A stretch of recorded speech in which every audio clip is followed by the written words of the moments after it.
everybody ready for our next speaker? Only one clap? Come on, we got a great speaker coming up. Everybody, our next speaker is coming, so bring your coffee, your donuts, your pastry, your soup.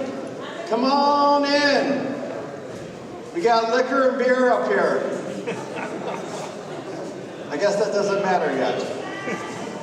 No, we don't have any liquor or beer yet.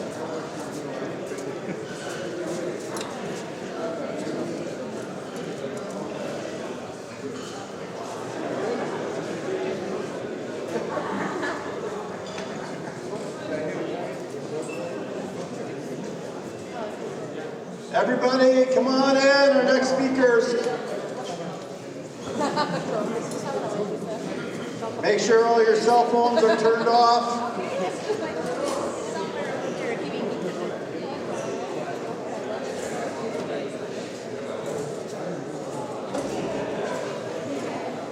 George Fuller, come on in.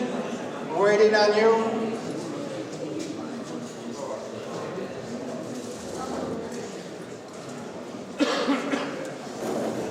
Okay, I'm going to introduce our next speaker. Cathrin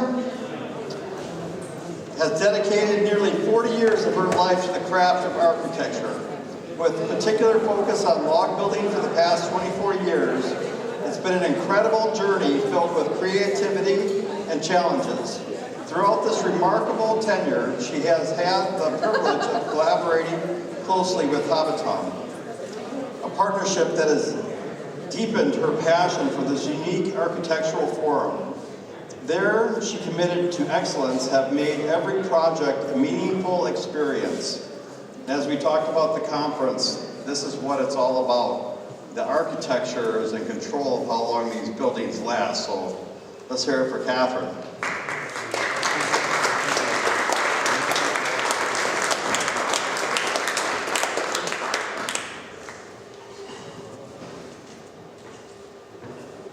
Thank you, Kevin, for the nice presentation and introduction to me.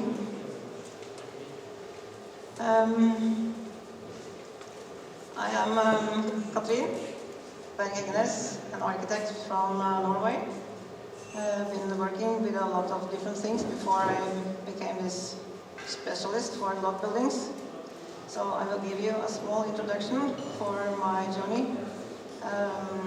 From around 2000 and until today.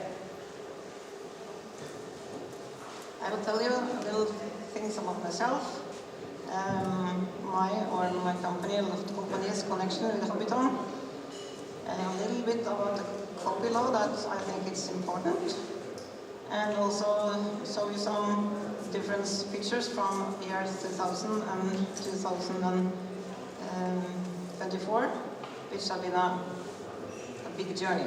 I call it a small journey, but 24 years is like a whole life.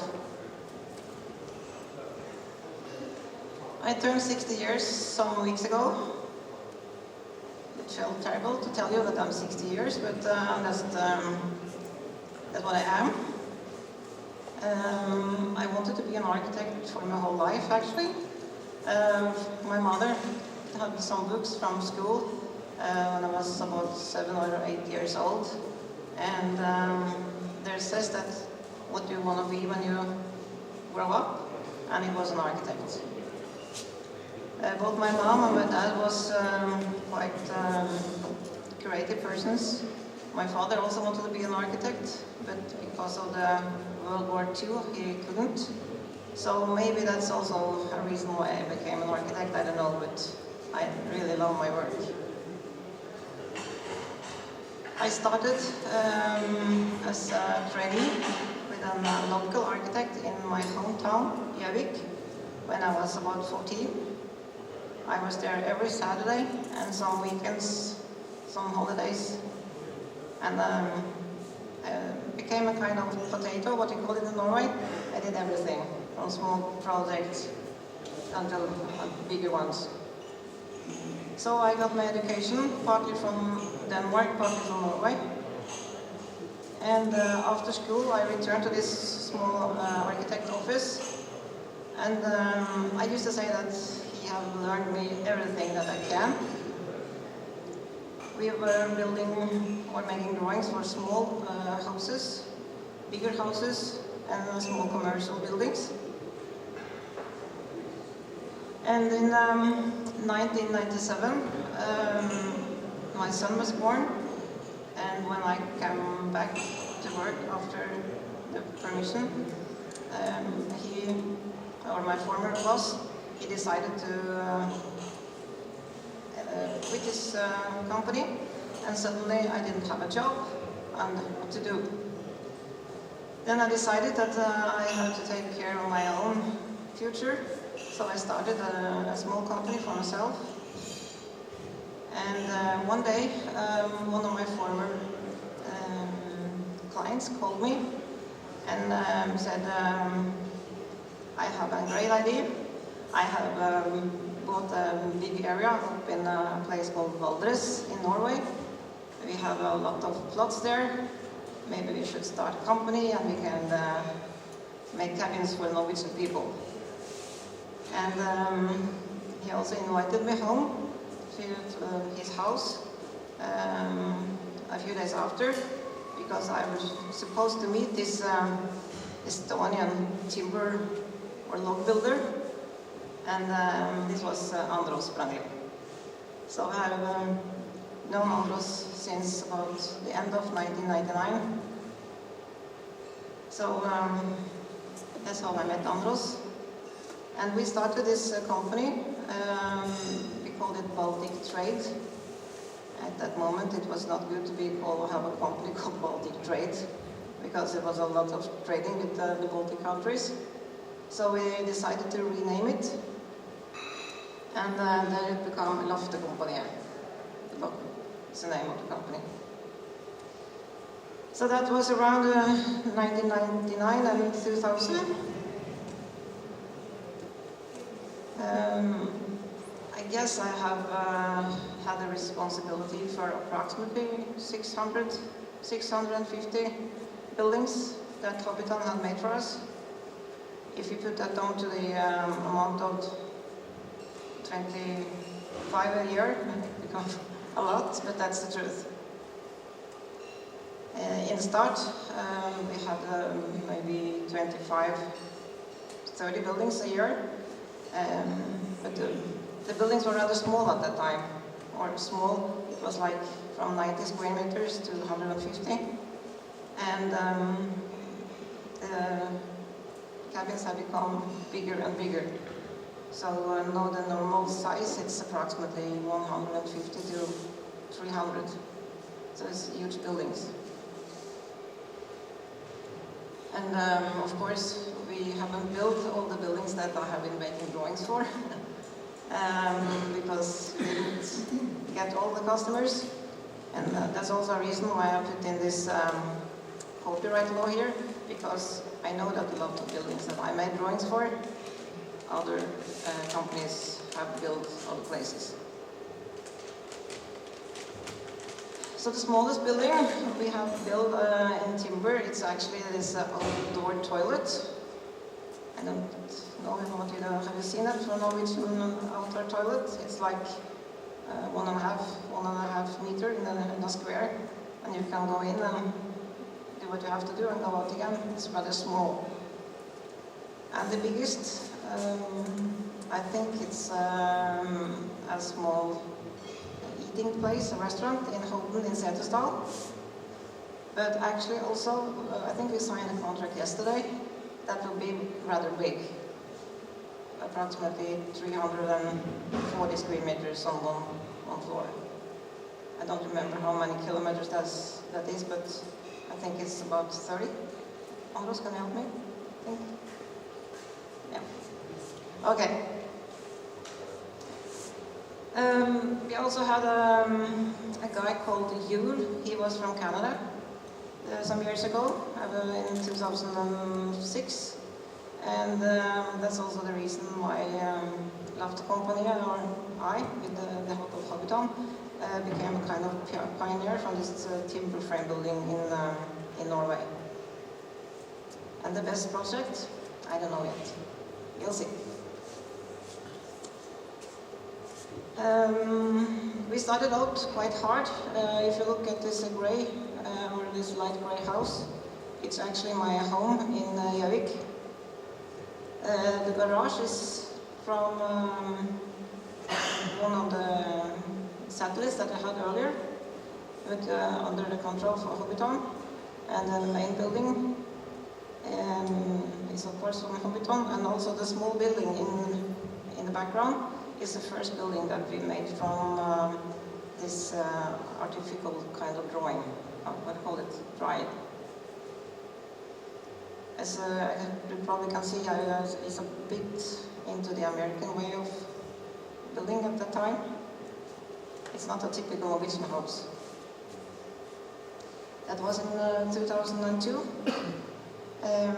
The night picture is from my cabin in the mountains in Norway. When we should have this cabin for ourselves, we decided to have another kind of log building.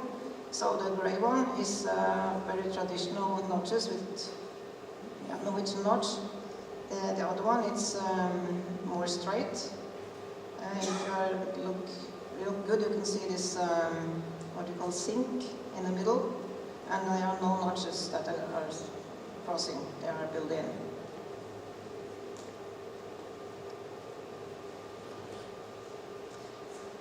This is our office in Kapp, our main office. Actually, this is also the first building of timber frame that we built in 2006. We had it into an exhibition in Oslo. So we put all the building up, finished it all inside except the water in the pipes, but with light everything, kitchen, and it was there for 5 days. Later on we took it down and we decided to build it up again, and we use it as an office. It's real good to have that as an office.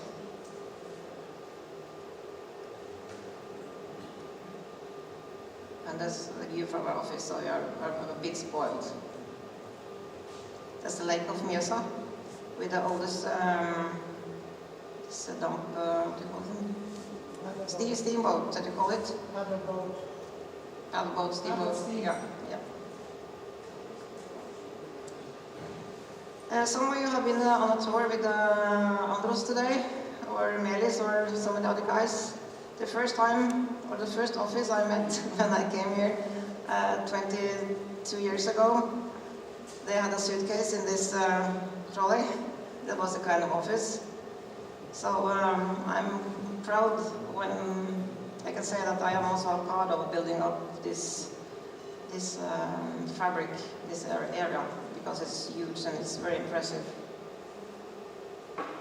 The other picture is the first commercial picture that I had from this timber frame, and I think that picture also have given us a lot of work later on.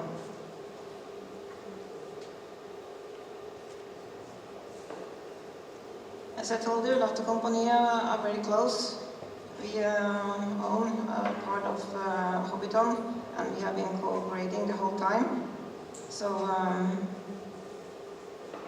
yeah, we are proud of being a part of it, and we have some good discussions. I guess they have been a bit confused sometimes for me, because I have some ideas that I want them to try. But we find out of it. About the copyright law. If you see the picture that is said original, this is a cabin that we built in 2014 in Hafjell. I think this front for this cabin is beautiful. And suddenly, a year or two after, one of the companies that we kind of compete with, they came with a copy. I didn't bring that today because I don't want to show you so many pictures from inside. We have a lot of customers that are very private, so they don't want to that we show the inside pictures. But anyhow, the pictures from that cabin is also very similar to a cabin that we have built in another place in Norway. The pictures from that cabin have been in a magazine, and suddenly they also have this inside. So yeah, we try to fight to have our own style, and of course the wheel is, you can't come with the wheel again and again. You have to look at different things. So I mark all my drawings with the brand, or with Laftekompaniet. The drawings have this watermark with a circle on the axis. So it makes it more difficult just to take the drawing away.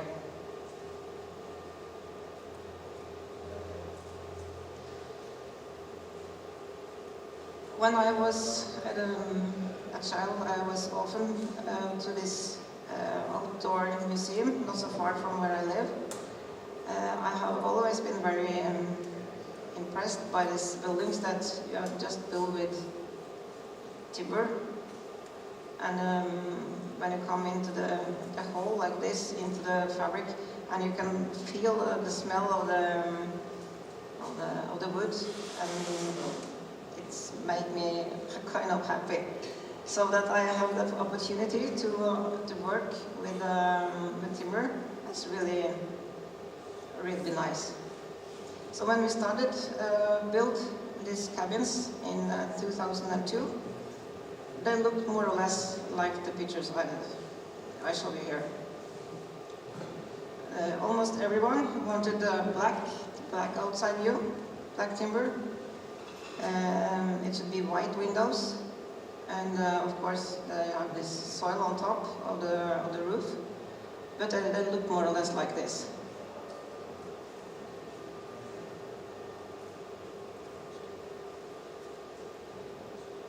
This is also a typical cabin. It's called oppstue. It means that you have a main ship in one direction, and you have a crossing ship on the other direction, and the middle one shouldn't be more than 1/3 of the whole cabin to make it look good. As you also can see about the firmer picture and this picture, the cabins are made on just a rather flat ground. There are no basements. It's rather simple. Earlier also the communities, they didn't think so much about how the earth or the ground was formed.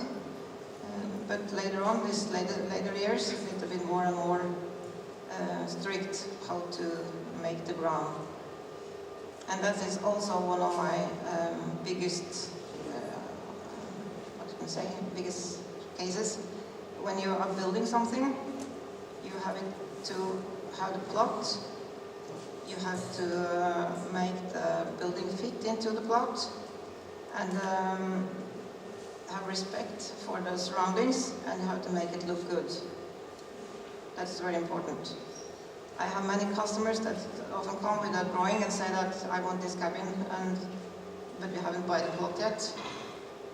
But if you have a very stepped plot, it's very difficult to build, so you need the plot, and then you can come with the cabin, or then you can come with the drawings.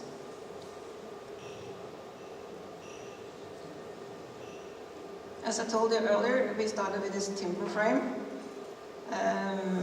It was quite difficult because the Norwegians, they didn't really knew what timber frame was. Even it's the same kind of building like these old churches in Norway. It was something new. We had a man called Tom Watsley in the Holden in Setesdal that we were cooperating a lot with. And in 2008, he came and asked if we could make something together. And it turned out to be what you have in front. It is 13 buildings, which are in the ground floor. It's concrete. The second is timber, and the third is timber frame. And if you see the small hand-made drawing on the white with the blue, that was actually the sketch I was making when I stood on the plot. Before, it was nothing there. And I think it's quite funny, and it feels good that that little sketch turned into these 13 buildings some years later. And what I also said earlier, these buildings, they are 13. They are almost the same, but they are not completely the same because they have been adjusted to the plots and to catch the view from everywhere.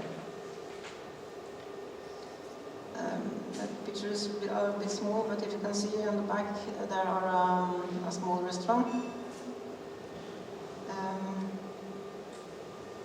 This is Holden Alpine Lodge. So it's the entrance of its building, and it's also the inside. It's quite impressive.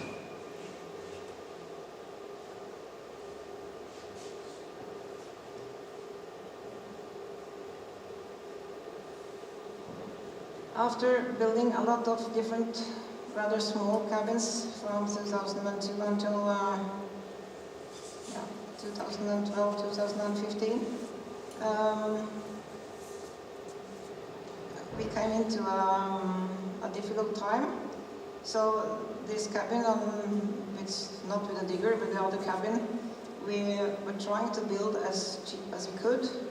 So we divided the building into two. The living room and the kitchen were log, and the other side was with the bedrooms and everything. It was a kind of fake Stavraft logs, or yeah.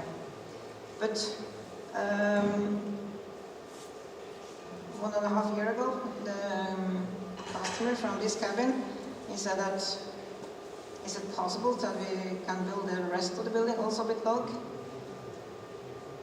So if you see it on the picture by the digger, there you have, we are now rebuilding the cabin, the kitchen and the living room we keep, and the other building will be brand new.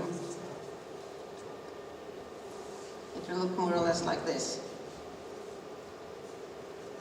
So the small building is still there, and we will build a new one.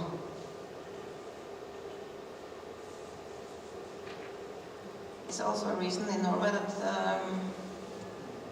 some of the best plots are taken, and it's difficult to get new plots, and it's difficult to get plots that are close to nice places. So I think that this rebuilding will be maybe that we will be able to do more in the future.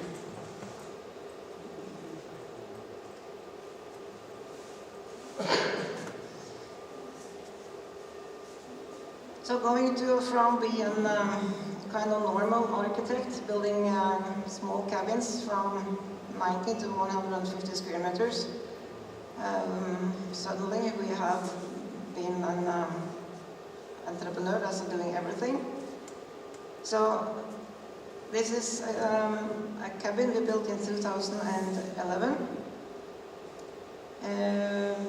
30 years ago. It was sold, and the new owner, he wanted to build an annex to this plot and this cabin.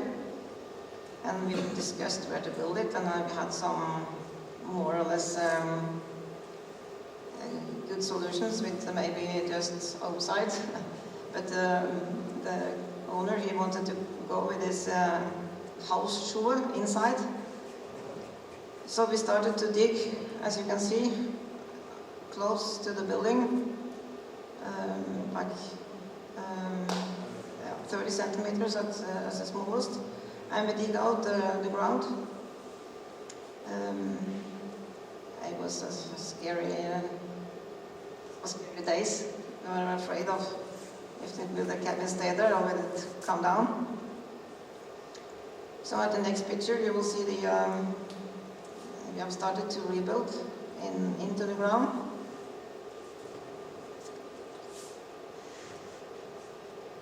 And there is in the middle of the process.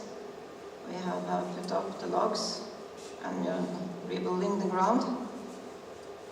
And on the last picture, we are finished. So the small annex, or it's not small, it's like 70 square meters. It's now standing alone, but you can still go from this annex under the ground, under a terrace, and into the main cabin.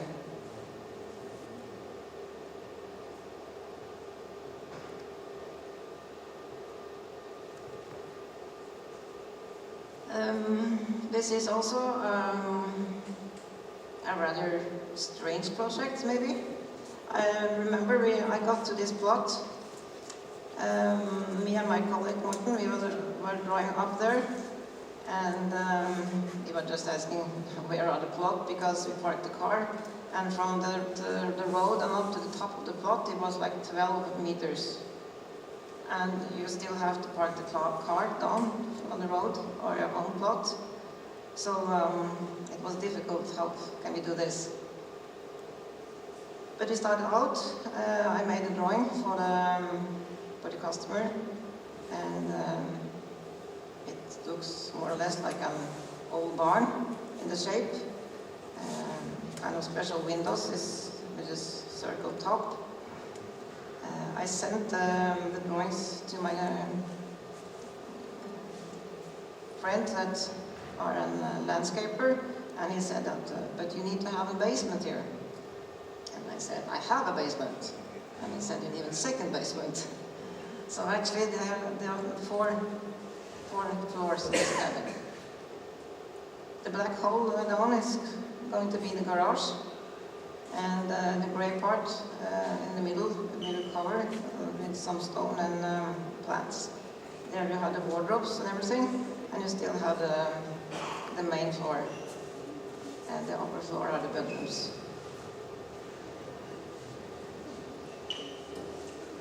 Difficult, but we made it. This is inside the cabin. You can see it's rather modern. Fireplace, big windows and light. I should wish that I could show you more pictures from inside, as I told you, but we have some agreements with our customers that we are not allowed to show so much pictures, so that's the reason.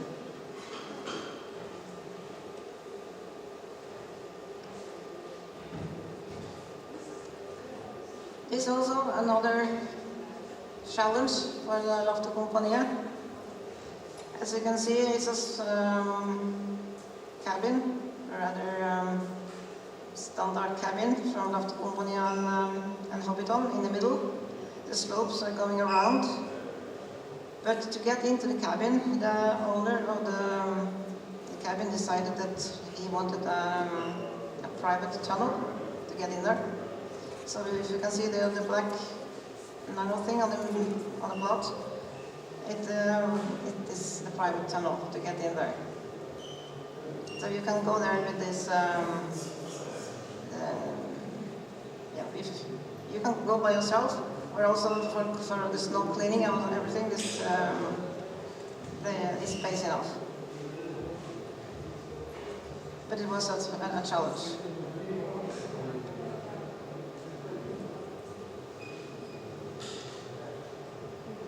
Another challenge, or shall I say,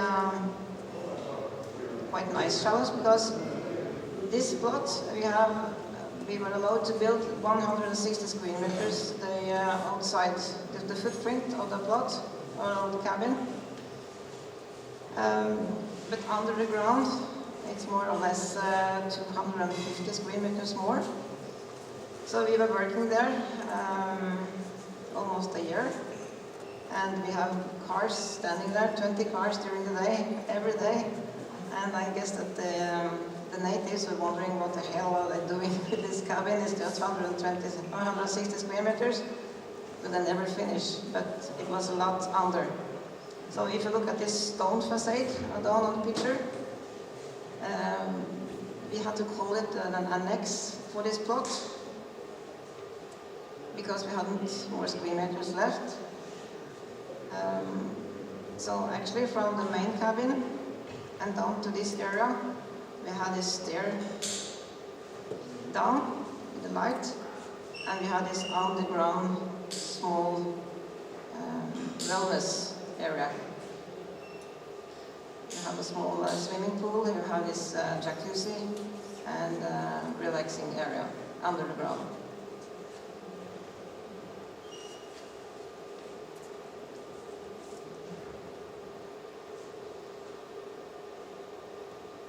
We also build a lot of buildings in this stavloft, where you have the logs in the top and different kind of constructions under. Because of these new rules in Norway, this wall for the first floor, they are now so thick that they don't fit so good together with the top. So we are trying to not build them, but they take a lot of space. But if you see these pictures, they are good looking.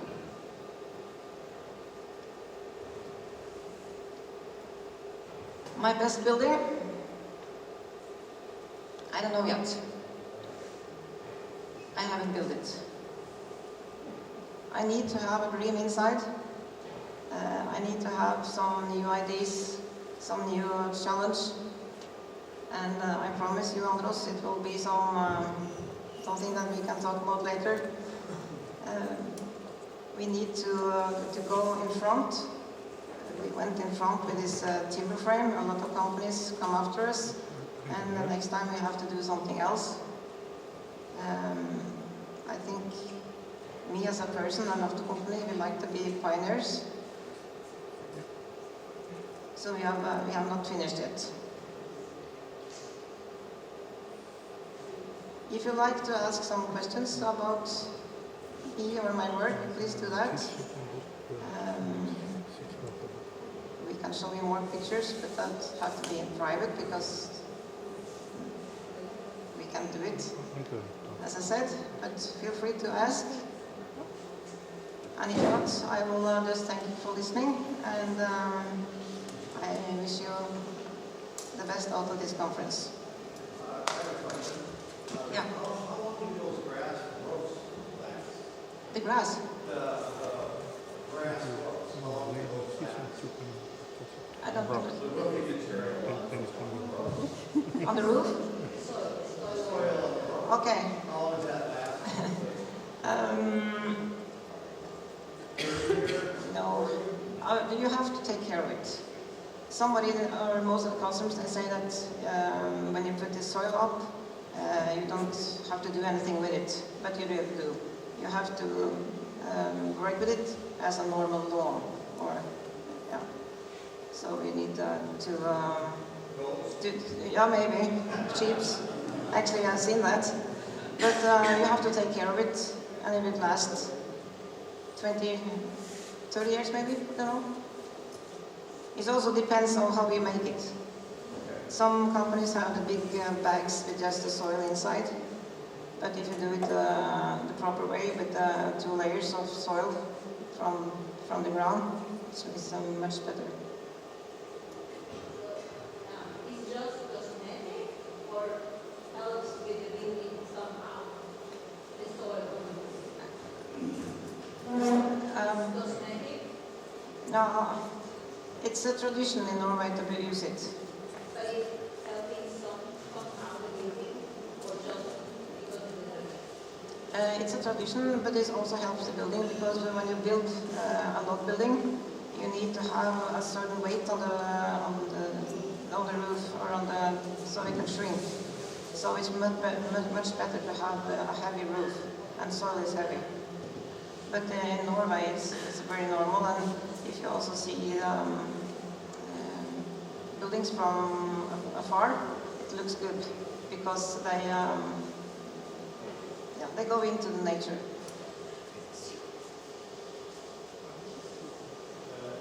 You are telling the last 30 years you have been doing those 25 years, it means that the 5 years you have done more job, change those rules.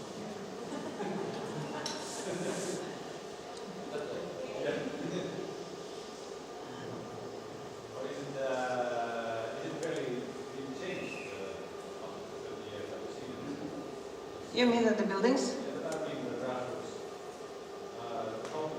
They take off the grass and change the underlayer. Okay. Before you have this kind of plastic underlayer. Now we use this membrane. This is better to have that under. But in places like, for example, Kvitfjell, this is an alpine destination in Norway. You have companies that they are called the grass doctor. So they come and fix the grass, actually. It's about grass, not the underlayer. You have to change it or prepare it. When you have this membrane as an underlayer, I don't think you have to change it. But it's also important that you don't have, or you need the roof, the degrees of the roof. It shouldn't be more than 30 degrees. If it's more, and it's raining, for example, the soil will go down, and you'll end up down on the other side on the rooftop, and nothing on the top.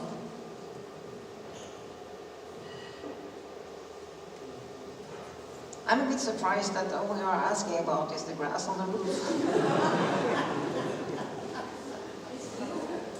Okay. Yeah, because you have, or the tradition in Estonia is more or less wood or stone, maybe. Yeah. The other country which has so many traditions with grass. So it's a different. Yeah. Okay, good.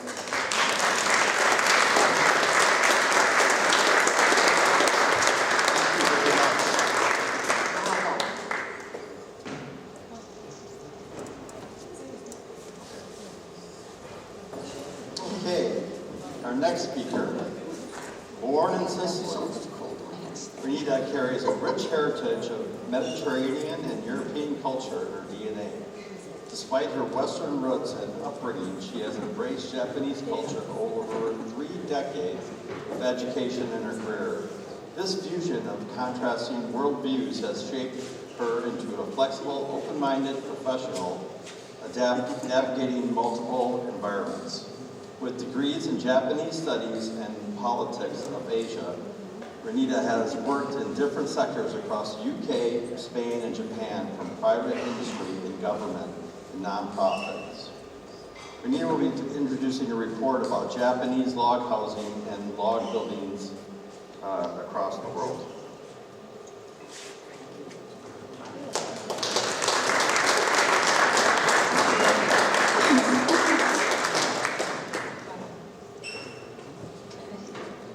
Sorry, I'm not used to be a music star, so I'll try to speak with this stuff in my hand.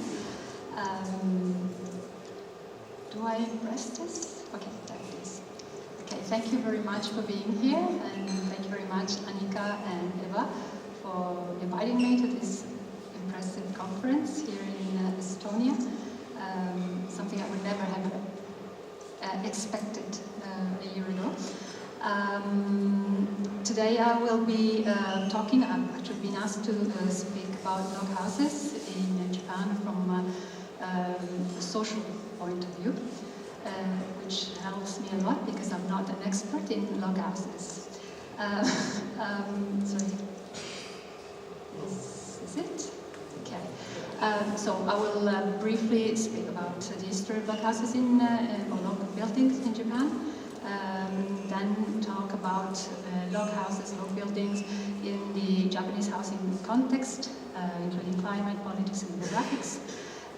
What are the log house market drivers, players, customers, some interesting Japanese application of log houses.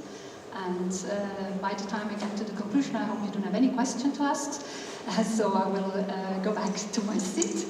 But first of all, before you ask, I'm sure you've already asked yourself, at least the people I've been walking around Tallinn yesterday, what the hell a Sicilian transition designer is doing at a log house conference here in Estonia. The reason why I'm here is because among the different things that I do related to sustainability mainly, and in my attempt to connect Japan to Europe, I also write reports. I do research and write reports, especially on the Japanese market. And last year it happens, I chose to write something about log houses in Japan, log house market in Japan. I usually write these reports for European Commission and the Japan Ministry of Economy organization. It's called the Japan Center for Industrial Cooperation, which you can register free of charge. You will find my report. You will find other reports. And this is an organization that offers free services to European companies that are interested in the Japanese market, and the other way around, for Japanese companies that are interested in the Japanese market and also create collaboration. So in the future, if you're interested, you can contact them. We all pay it with our taxes, so it's free of charge. With the occasion of that, I hope that the screen was much bigger than it is, so you might not be able to read what's written.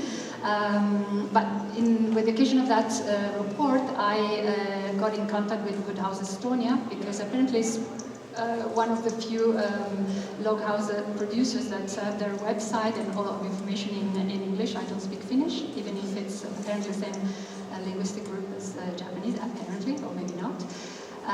So the Estonians are very good at doing PR in English. So I found a lot of information about Estonian good houses in Japan. There are not many of them, but about 50% of Estonian exports to the Japanese market are related to the construction industry. They are considered, Estonian log house makers or wooden house makers are considered trustworthy by the Japanese, which is quite a good point, selling point. The Japanese particularly appreciate the importance of the use of natural materials that are also resistant to earthquakes. This is a point that we will see quite often in my presentation. That there was a delegation of woodworking industry representatives to Japan in 2018, which was supposed to open or to improve, to strengthen the relationship between the two countries.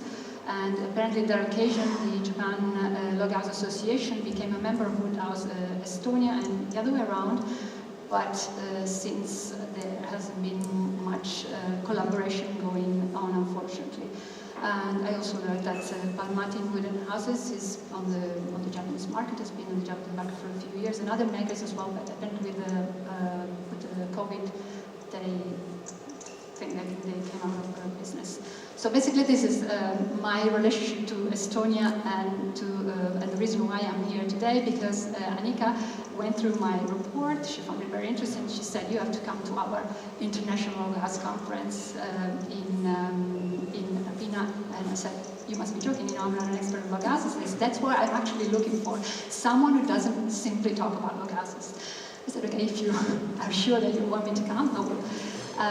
So as I said, I will talk about some other aspects, not very technical aspects of log buildings in Japan.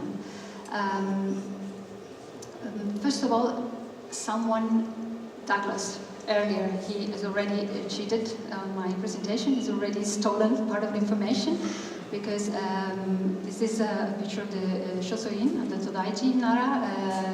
Todaiji is one of the oldest temples in Japan. And apparently, log building in Japan has been on. I think you're using an older presentation anyway. Has been on since the Yayoi period, which goes from the 4th century before Christ to the 3rd after Christ, and it's the traditional log building method is called azekura zukuri. It is a method that was used not for as a residential use, but for storage, so for warehouses.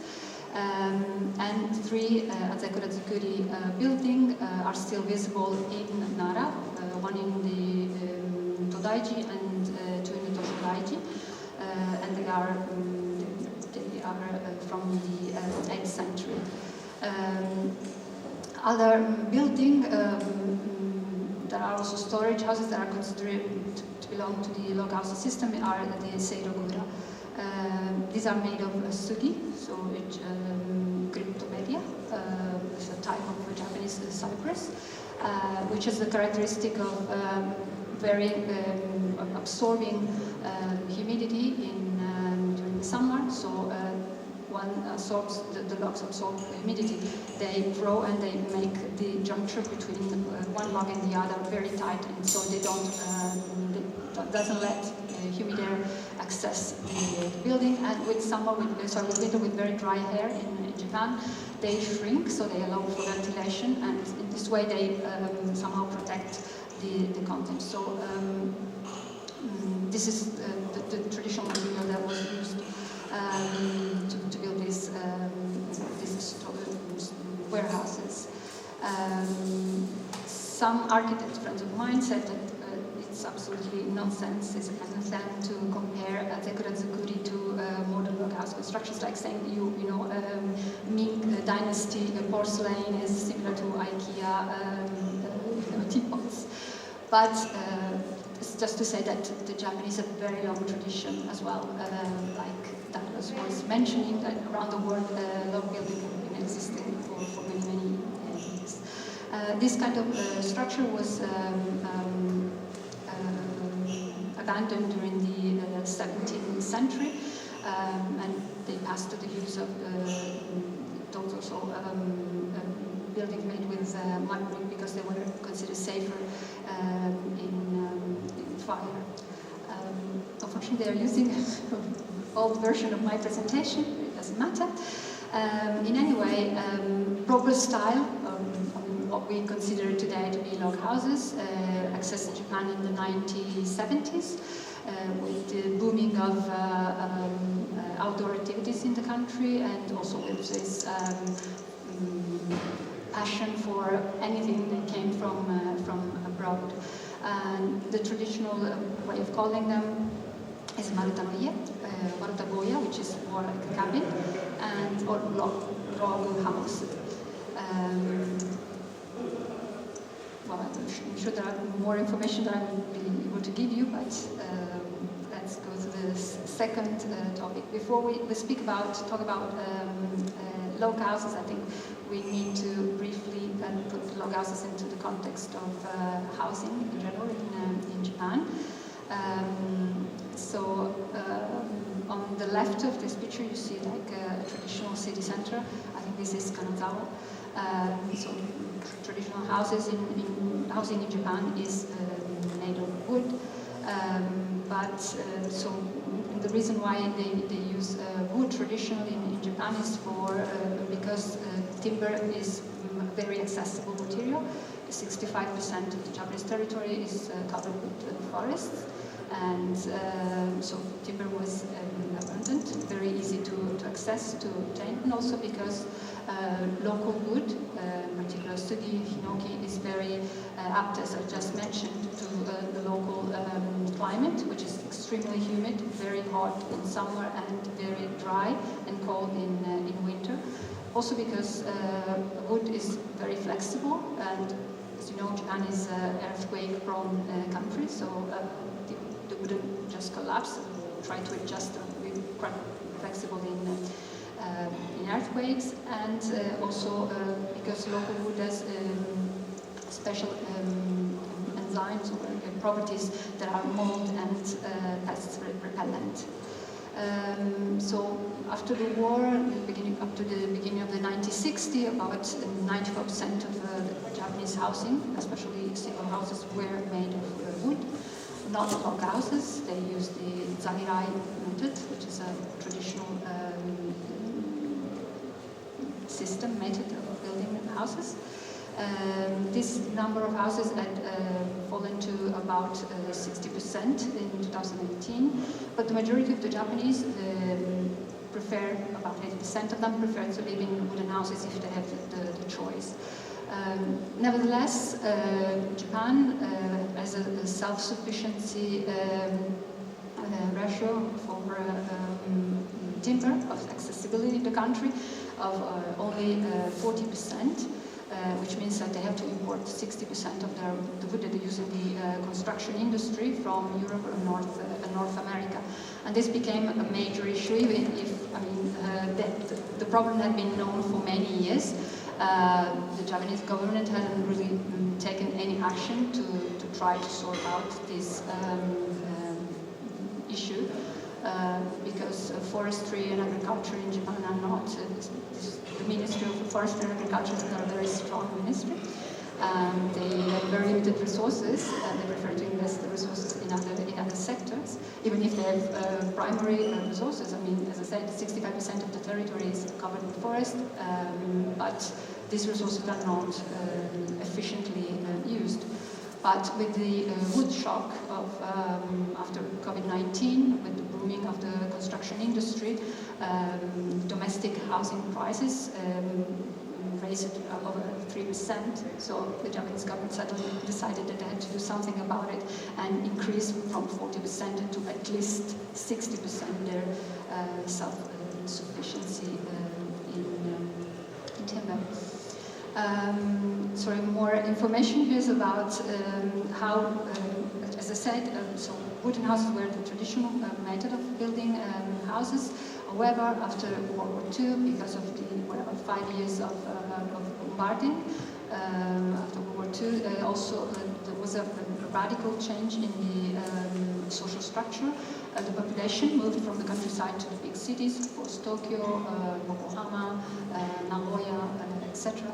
And the family structure also changed. The traditional houses were big houses where, like in Europe, we used to live, the extended family used to live together.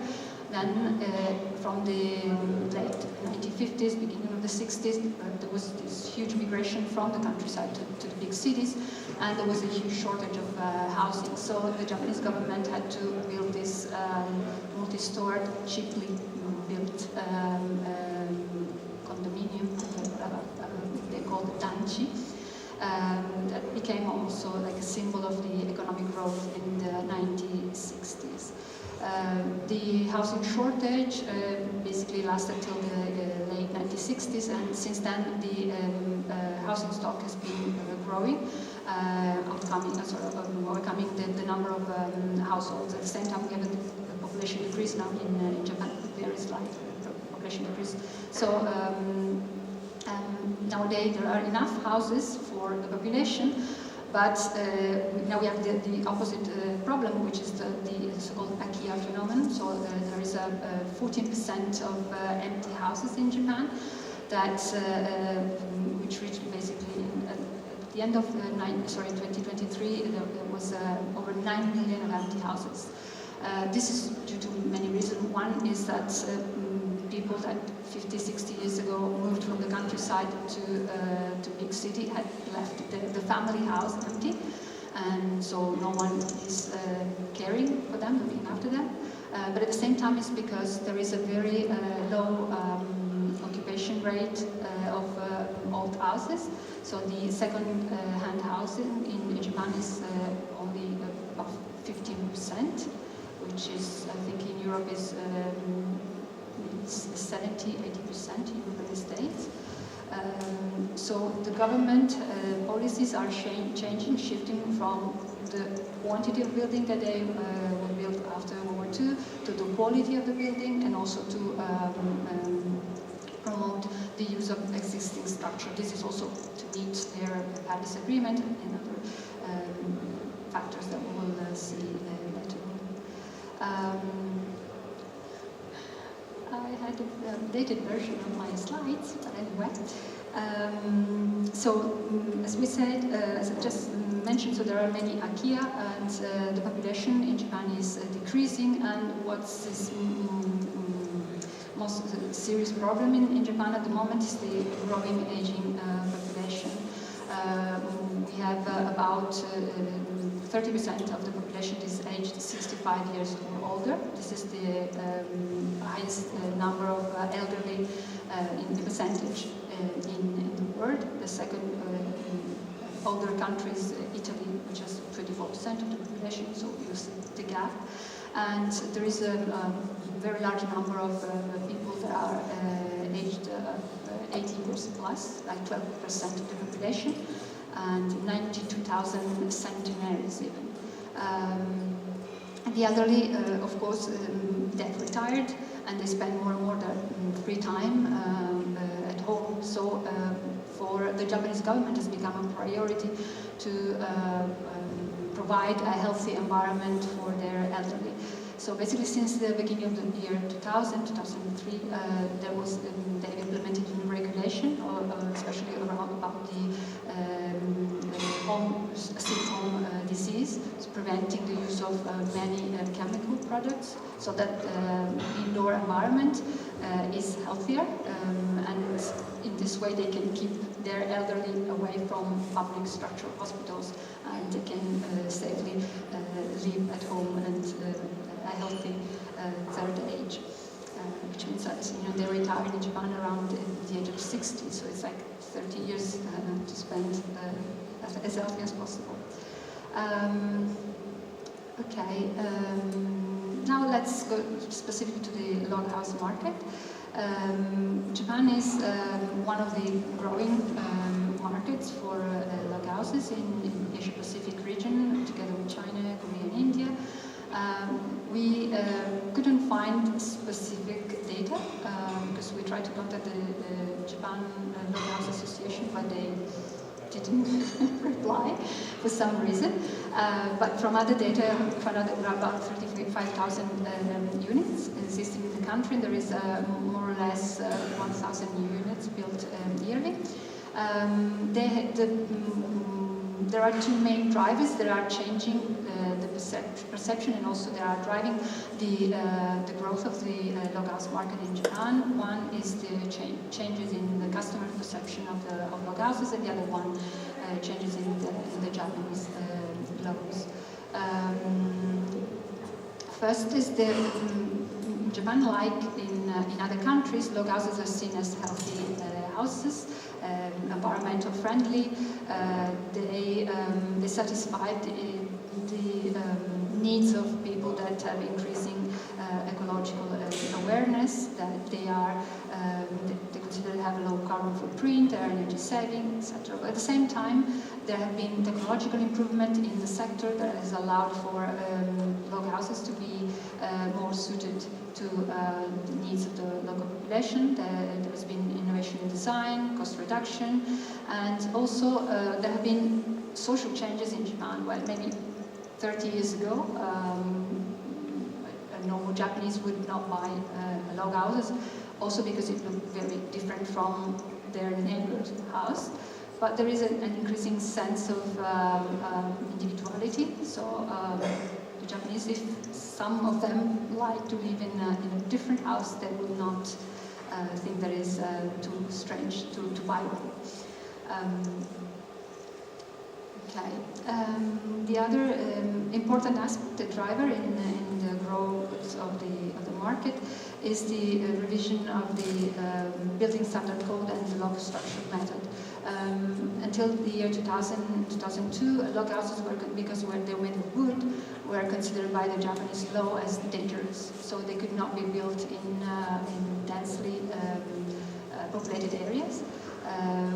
But then the revision of the law actually showed that logs with given, I think the minimum is 98 millimeters, millimeters, can be built also in metropolitan areas.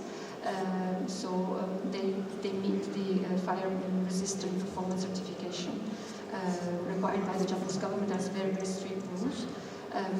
This has meant that log houses could be built also in metropolitan areas, that new design and new models have appeared on the market, and at the same time the Japanese felt that they live in a safe house in a country with fires, earthquakes, typhoons, etc. It's something that makes you feel more comfortable buying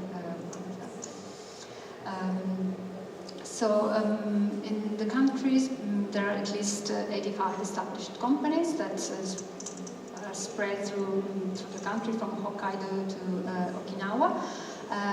We have identified 4 different typologies that are fully Japanese companies.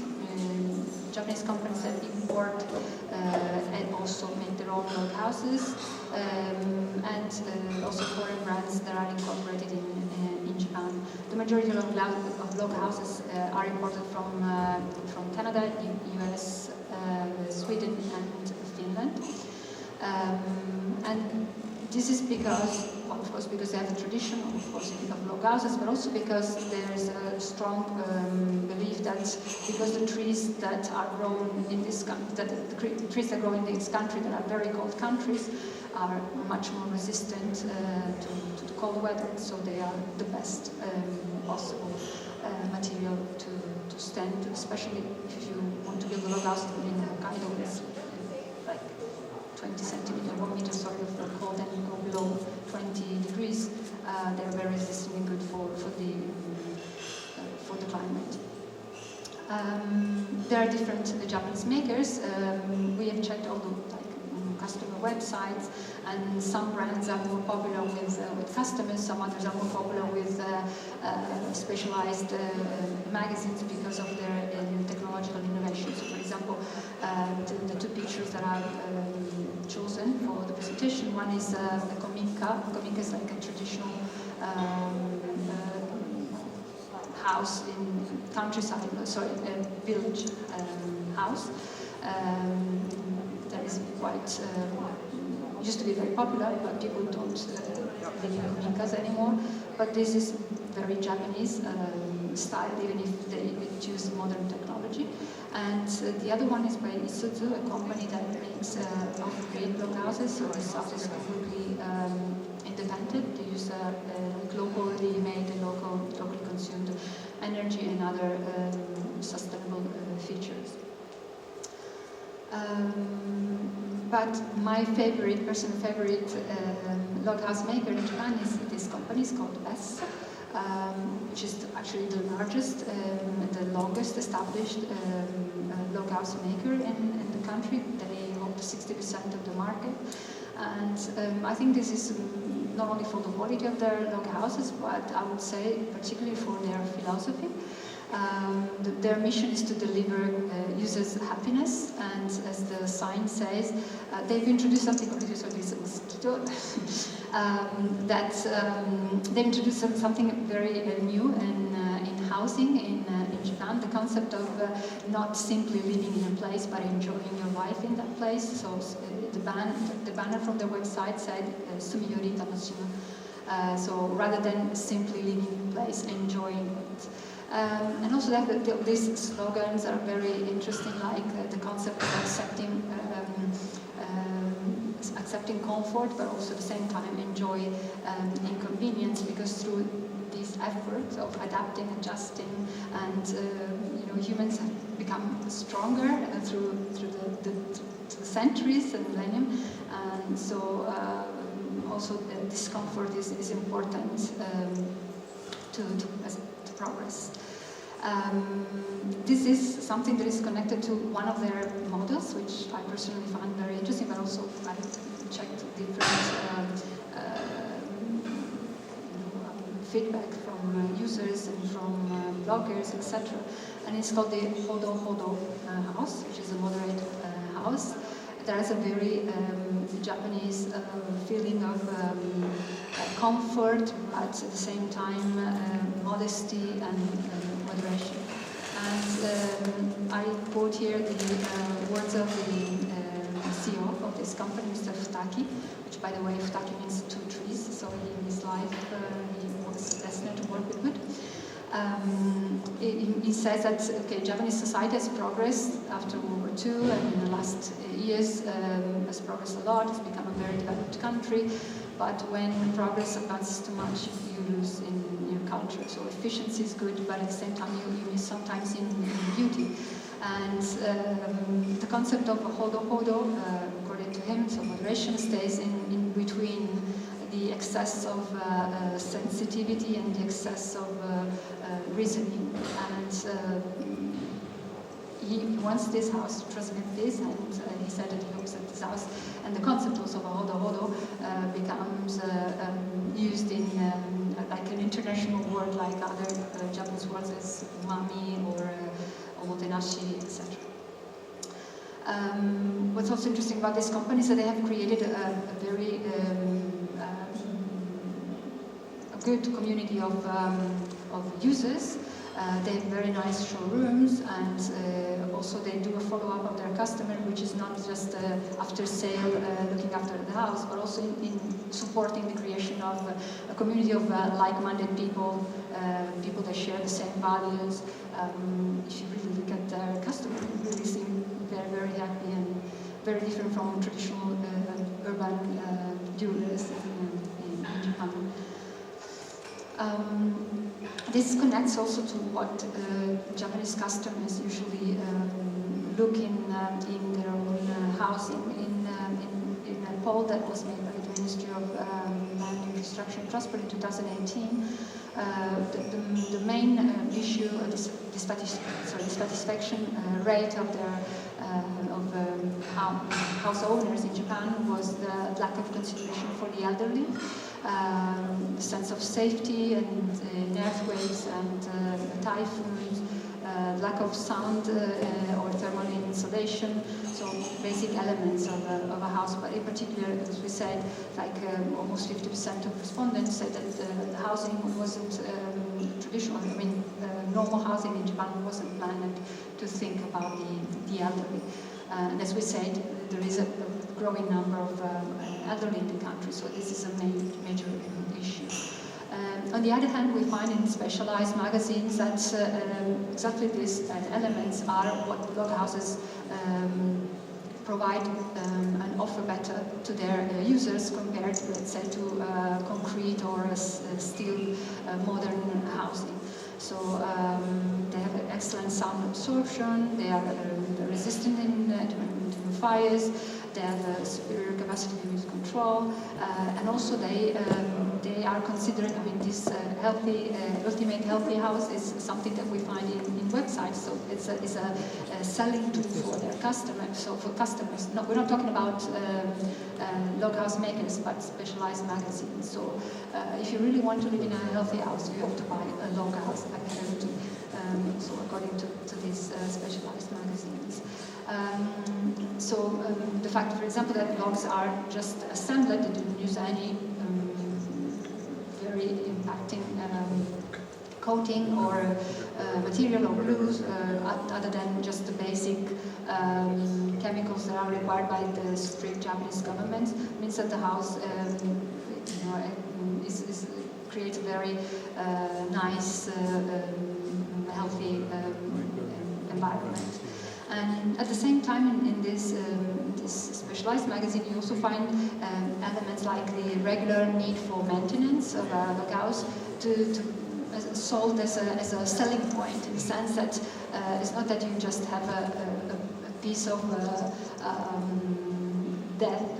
so like a box. You are growing old with your own house, and the fact that the house needs some little maintenance every once in a while, you need to check that everything is fine, or you call someone to help you maintain the house. It's like some of the users will say, I'm growing old and I need more, to go more often to the doctor, or I need to use more creams for my face. So the same thing happens with my house. So this is just normal. It's fine. It's nice. I don't see it as a demerit. It's something that is good. The house grows old with me.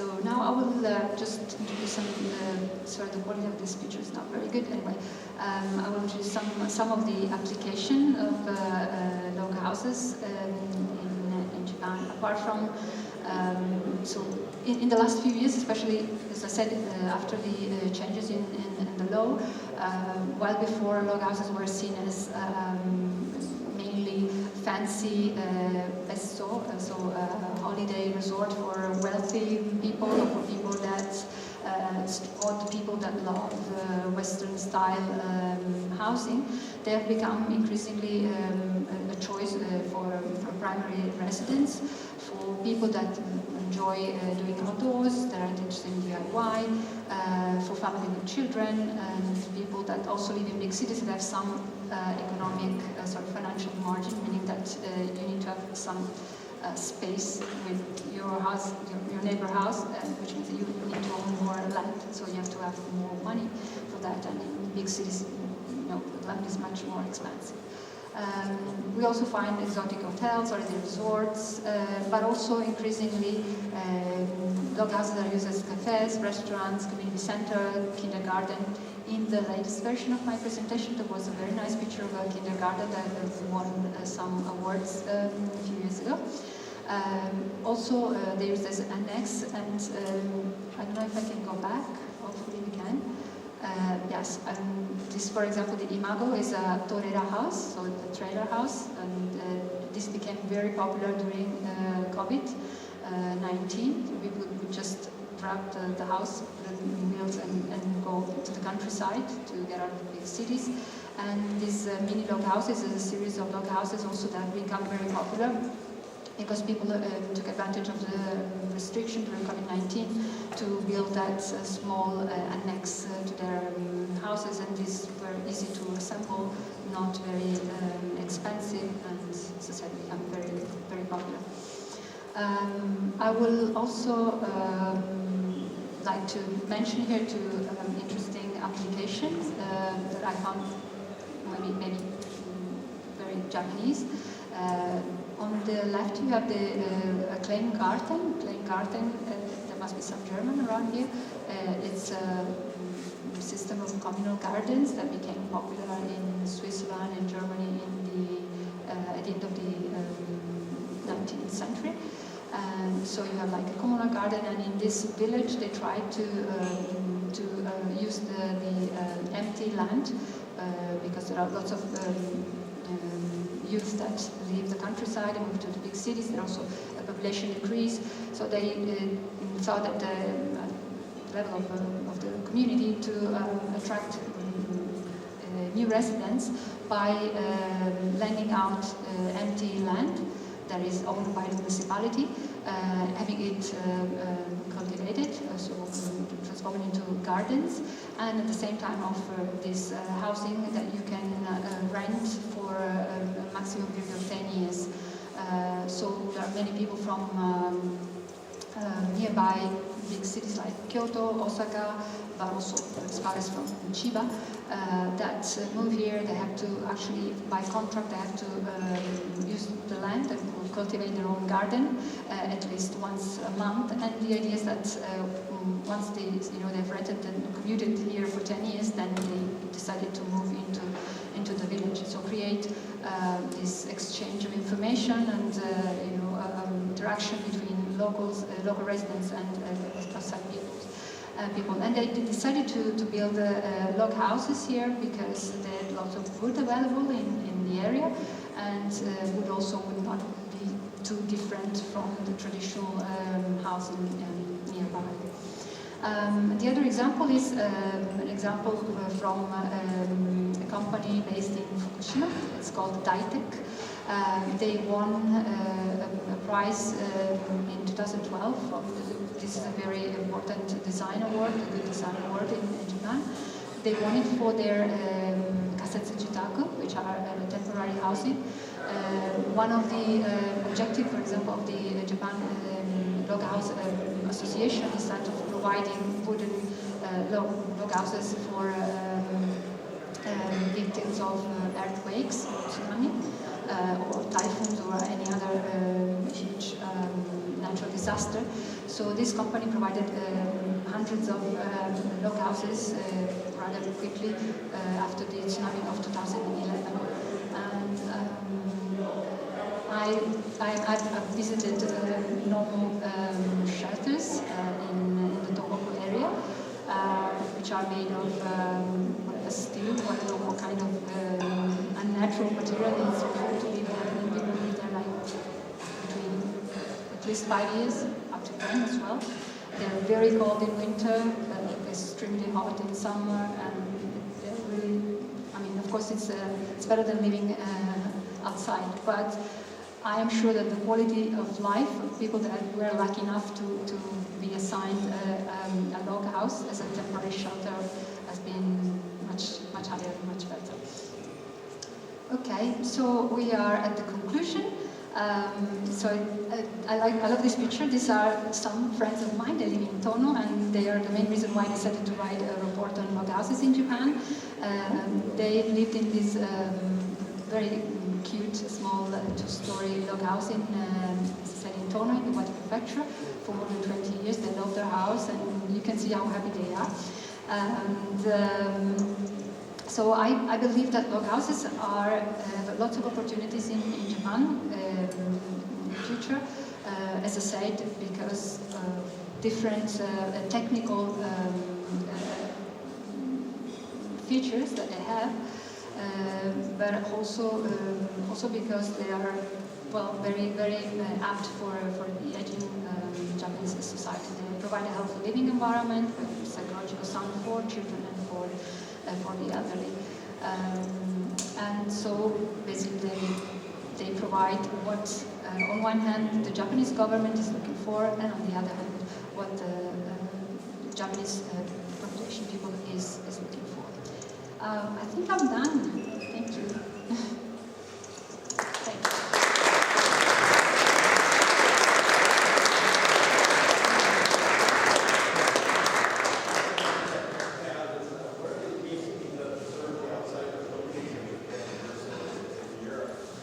What they use for it? That's a very specific question, which I'm afraid I don't know. I know that there is a lot of rules, plenty of rules, very strict ones about the chemicals that you can use or you cannot use. I mean, traditionally they will use urushi. I mean, I think urushi, which is lacquerware, but now it's so expensive they don't use it. They only use it for temples. Okay, we're done. Thank you.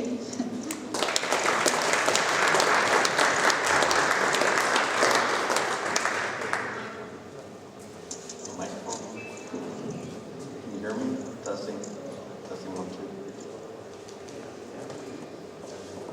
Well, our next speaker is George Fuller, master builder.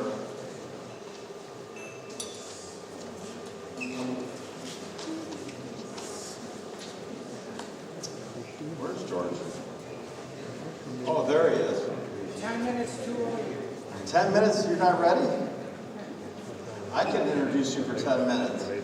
So George, for those that you don't know George is one of the head master builders here, teaching the Norwegian Notch. I've known him since 2010. He's a close personal friend of mine.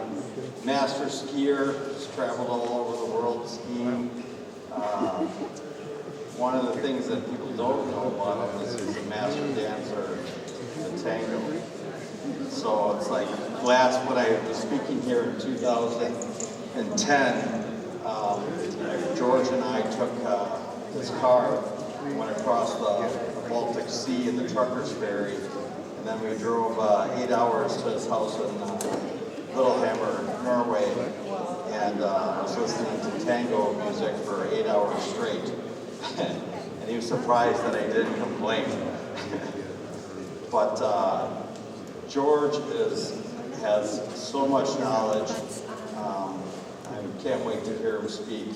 He's just a master at what he does, and you should be honored that he's here giving us a presentation.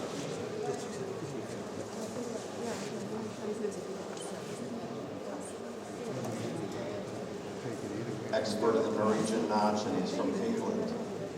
So he's not a true Norwegian, but he's lived in Norway long enough to become a true Norwegian. My good friend George Fuller. Thank you.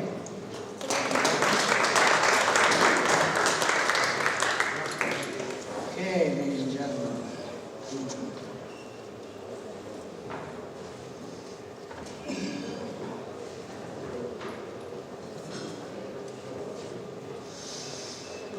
Okay, ladies and gentlemen, a question. Do you like my shirt? Yeah. My wife hates it. She thinks it makes me look like a criminal. And she doesn't like being with me when I wear it. She isn't here. So it's okay. I like it. Thank you, Kevin, for your introduction. And I'll endeavor to give you an introduction to, or an understanding of how I became a master log builder. This is naturally an individual process, and everyone is unique. As Kevin mentioned, I'm English. I've lived in Norway since 1967. It's a very simple story. I went there when I was 20. I liked it, and I stayed. That's how simple it is. And when people say to me, or said to me, they don't do it anymore, oh, did you fall in love with a Norwegian woman? No, I said I fell in love with the snow. Yeah. And the first passion I had in Norway was snow and skiing. And so after several years of training, I became a ski instructor. And I worked right until 2010 as a ski instructor, 40 years. Which gave me enormous insight and experience in teaching. And I found that I like teaching. I also found out, after I got married and had children, that I needed a proper job. Because I'd worked in the tourist industry for 7 years. Were pretty much fun jobs, you know. But now I had to take life a little more seriously.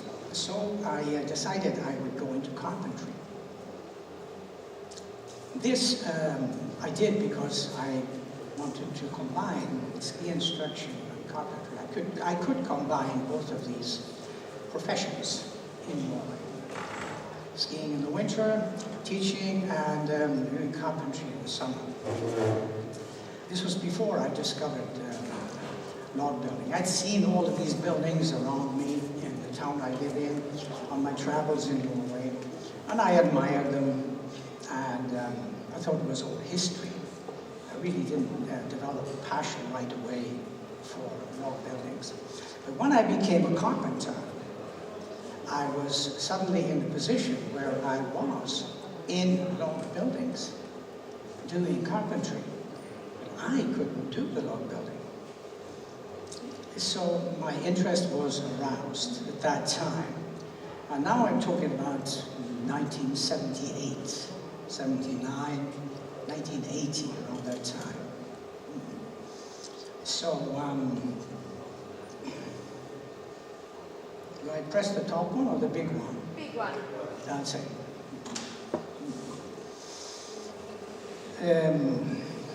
So my interest in this craft was suddenly aroused, and I was interested, and I did a course in 1980 to do log building. And but I didn't practice it, and when you don't practice things, then you lose them. I had a family, and I had to make a living. And in those days, making a living out of log building was just about impossible. So 10 went by, and I became a qualified carpenter in 1985, and that strengthened my understanding of working with wood. And more time went by, and then, as you see, in 1990, I did special training in log building and log repair work, 14 weeks. It was a special offer which came up in connection with having the Winter Olympics in Norway. There was a lot of money came into the area for all sorts of fields, and one of them was being able to learn log building. And at the time, you had to be A, a qualified carpenter, and B, you had to be unemployed, and I was both. So I qualified for the training, and it was a remarkable experience. That is when I fell in love with Norwegian log building. I just thought it was fantastic. I've never in my life, even with skiing, which was a passion for me too, gotten out of bed so fast in the morning and driven so quick to go on this course to learn about Norwegian log building. I just thought it was fantastic. And also the enthusiasm among my fellow students and other carpenters was also very, very high.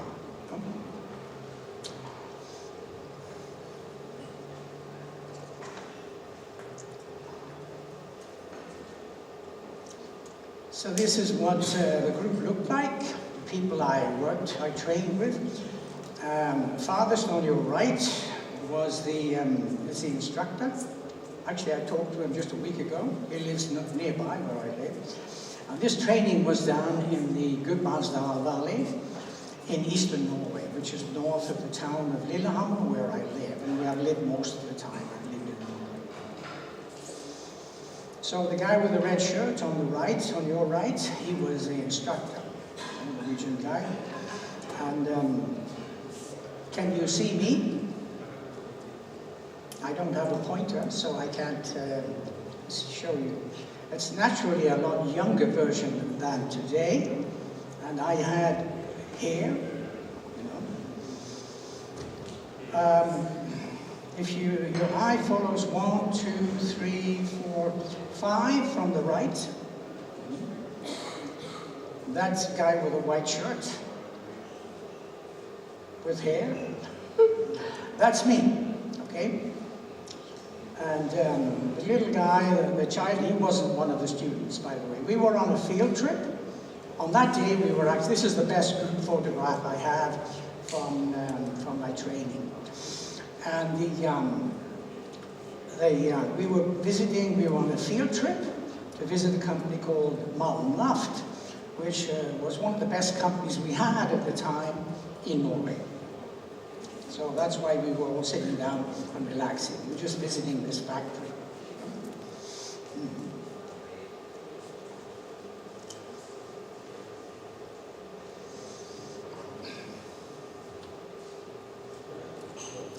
Yeah, here you see us doing log work, training. We did log construction. Picture on the right, we built a cottage, it was 3 rooms, yeah. And we also did several weeks with, on your left, is on the lower pictures, we were also learning to do restoration work. So it was a combination of new log building and restoration, which was available on this 14-week intensive course, which I did.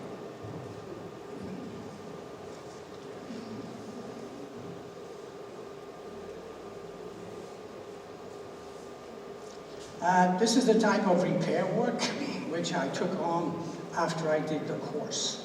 You know, I was working alone, so I couldn't do big jobs, but I would take on small jobs like this when I could get them, because this was interspersed with carpentry and repair work. You could get work in repair work. It was difficult to get a hold of at that time because people were literally leaving log buildings to rot. We weren't repairing at that time. Some were, okay? Interestingly, I had actually lived in this this very house. It's in Lillehammer where I live. When my first, or our first son was born, my wife and I, we lived on the top floor in that house. So it had a special meaning to me when I was doing the log repair work.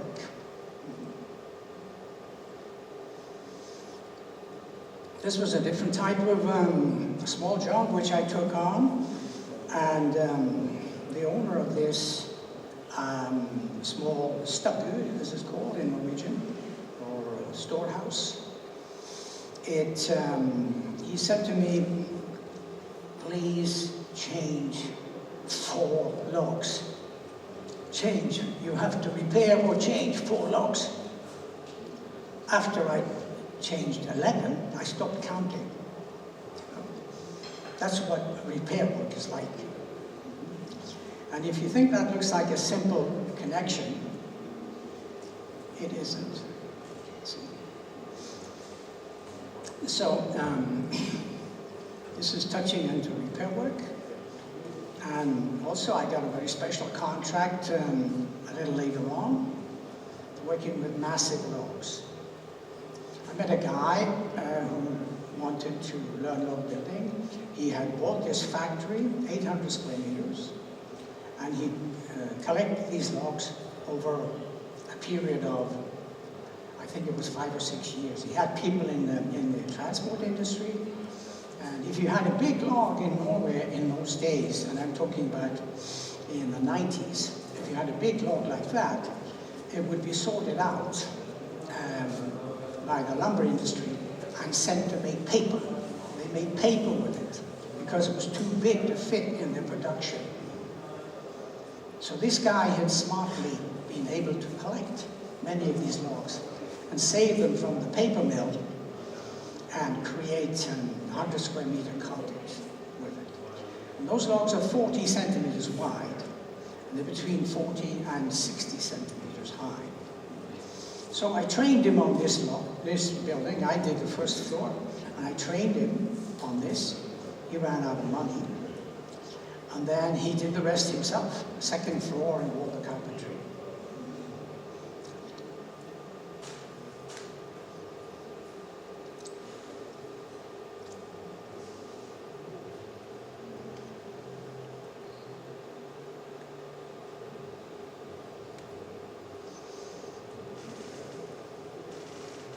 Yeah, BD Laft, it was a small log building company. I spent the summer working in there in 1996 to get some, what should I say, more mileage in log building. And yeah, I worked with them with building cottages. It's a very small company, and most of the log building companies in Norway are small. They're nothing like this.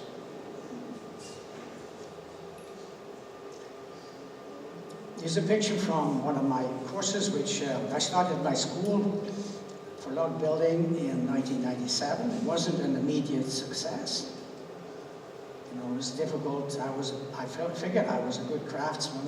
I could put together a good course. I knew how to teach, but I didn't know anything about marketing. You know, I didn't know how to sell myself, and so it was really difficult to get started, especially when you don't have much of a budget. But fortunate for me, what was fortunate for me was that the internet came along and started to grow. And that made it possible to market my school for a price which I could afford. Yeah. I've worked with students from many countries. Initially, I thought I would be working with foreigners. I was going to make, my idea was to make Norwegian log building available to foreigners. You know, I speak 4 languages, and I thought, well, I could use them to show foreigners how to do this. But in fact, 70% of my customers were Norwegian. I say were because I quit my school 2 years ago.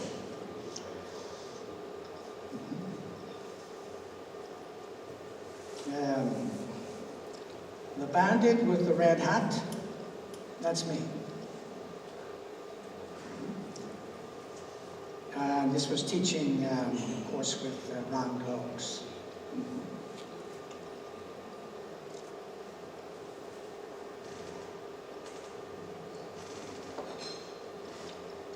Not many of the students which I had ever became log builders. Most of them were amateurs, and most of them would not become log builders, not even amateur log builders. But this gentleman did, the gentleman with the white shirt. He was a retired army officer, and he had a dream of building his own cottage with logs. And he trained first with me in one of my courses, and then he built his own cabin. It was quite an achievement for a retired army officer who had no background with handcrafting. So I was very proud to be a kind of a consultant. It was nearby where I lived, so I became a kind of a consultant during the building process. That's a little bit about my school. And that was the project which I did mainly for amateurs. What I've shown you so far was the teaching which I did for amateurs.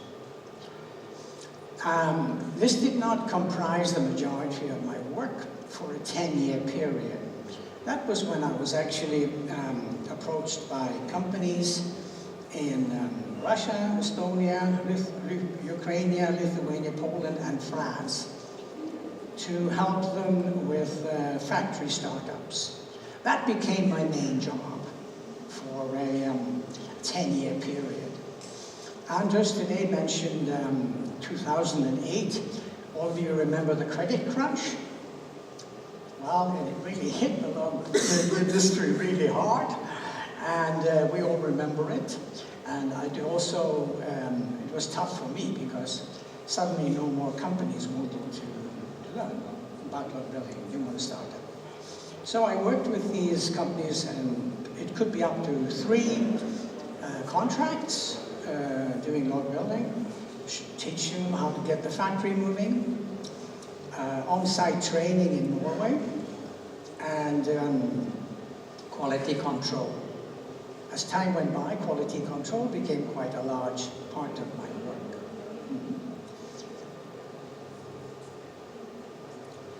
This was a group of guys I taught in northern Poland. Typically, you would walk into what had been a Soviet-built factory, which had been all the machinery being cleaned out. And the floor was like a dog's back leg, you know. It was like that. So it was hopeless to do anything on the floor. You had to build a wooden temporary foundation to do the job. And so,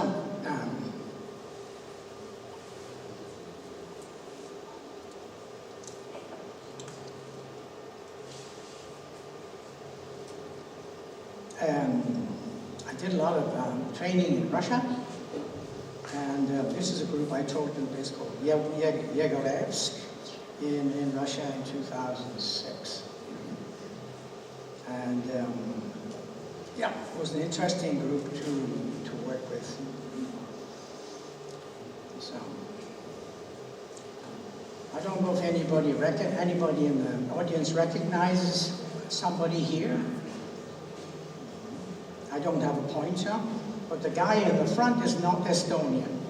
Okay, that's me. But I can see a guy called Andres Uus, and he's the factory boss here. This was this company which you're in now, and where we have had this excellent visit with Anders this morning. And this is where they started. Actually, I was there in 1998. And the factory started, I think, in 1997, principally with Estonian log building. And they approached me in 1997 about coming here to train them in Norwegian log building, which I did.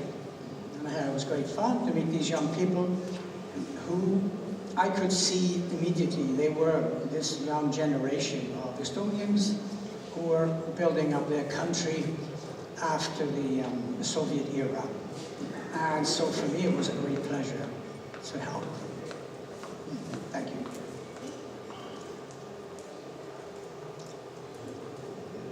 I think I can see, is it Tarvi, and Vapur, and Andres.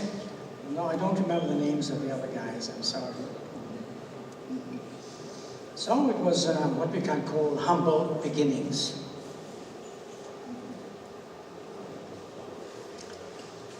This was a typical situation in Norway. Actually, it was the Russian company which I showed you the slide from earlier. That this was their first delivery in Norway. And I had trained them in log building, and then after that I trained them in how to put the log building up and how to do the carpentry.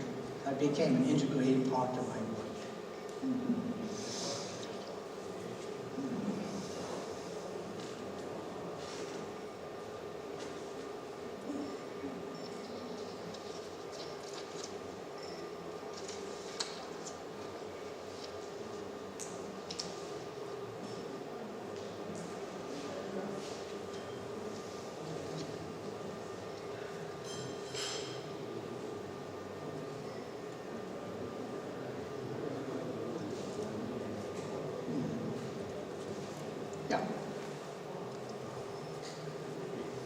This here is it's a team of Polish craftsmen, and I have already trained them in how to put the log building up, which they've done in Poland, and now I was training them in roof carpentry, modern roof carpentry. Because you have a kind of, with log building, you have the modern, the ancient meets the modern. So you have to marry these, you have to try and marry these two together. Make a solution which is comfortable and modern at the same time as it is an ancient craft. You have to learn all the sort of things about settling. This thing about settling, you know, with these purlins, the building hasn't finished settling. It's going to settle more. So you have to construct the roof in such a way that it can settle. And that's quite a challenge.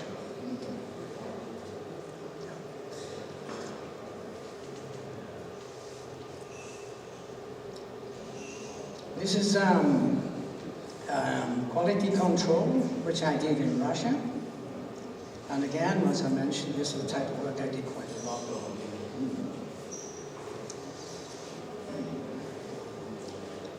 Okay, that's a little bit about my ideas.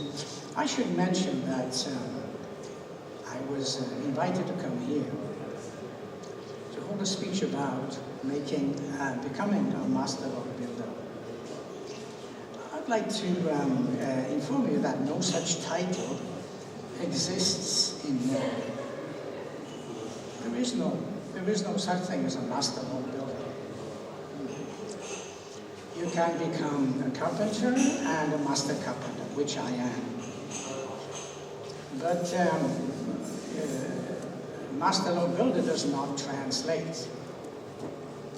Simply because the Norwegian government does not have a specific, a training program for master log builders, or even for log builders. You cannot become a qualified log builder in Norway. You cannot become a qualified master log builder either. But you can become a master log builder, which I did, and in addition, learn log building. So the path which the government recommends, I followed. It is simple as that.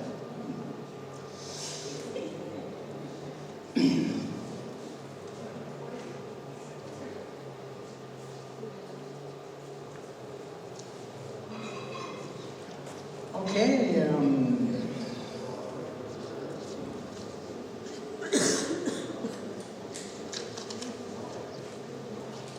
I'm going to, during this period, I worked a lot with developing a series of log building videos 8, in fact, about Norwegian log building. And they are available at this point now, okay? Click on the link for me, please, and scroll down to English. Something's happening, I hope. And this is from my home pages, and these are videos which I have created about Norwegian log building. And as you see, they're in a number of languages. Click on English, please, and scroll down. These are videos about side-cut logs and round logs. And they cost about 22 euros. During this course week, the downloadable version is available for 10 euros, half price, if you're interested. Just come and see me if you are interested. They cover everything from the bottom plate log to the ridge purlin. Very comprehensive in both languages, plus a very unique type of construction called stabloft, okay? Which Cathrin mentioned a bit earlier. They've done quite a lot of buildings in stabloft. Unique Norwegian construction. I've also been involved in what happened there? I lost you. Hello. Go back. Please go back.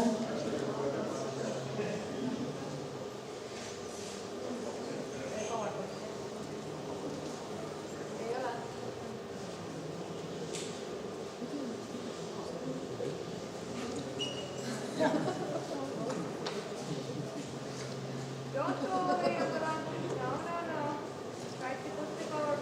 What was it, do you think, that made me fall in love with Norwegian log building? I was a craftsman already.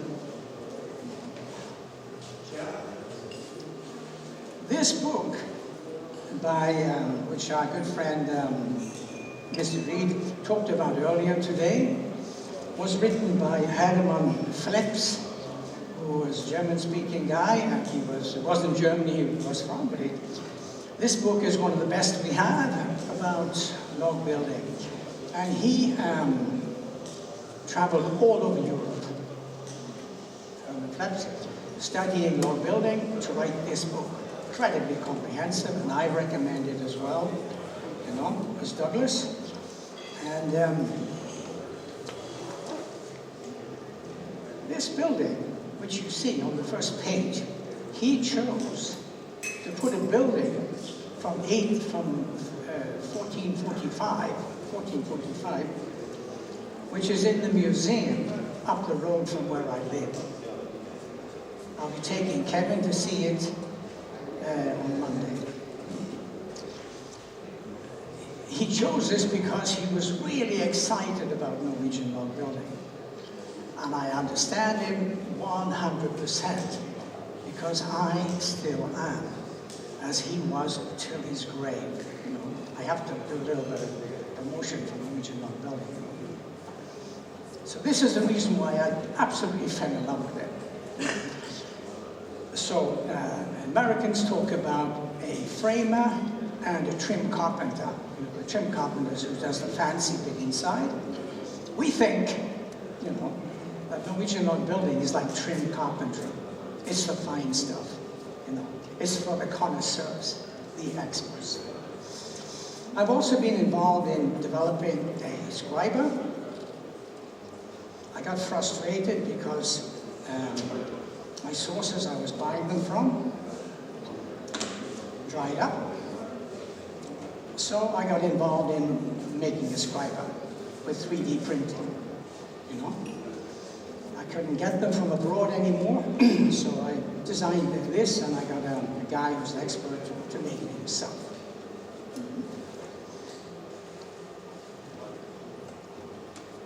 Do I have what do you think this has to do with running the log building school? That's me, and that little girl is my granddaughter.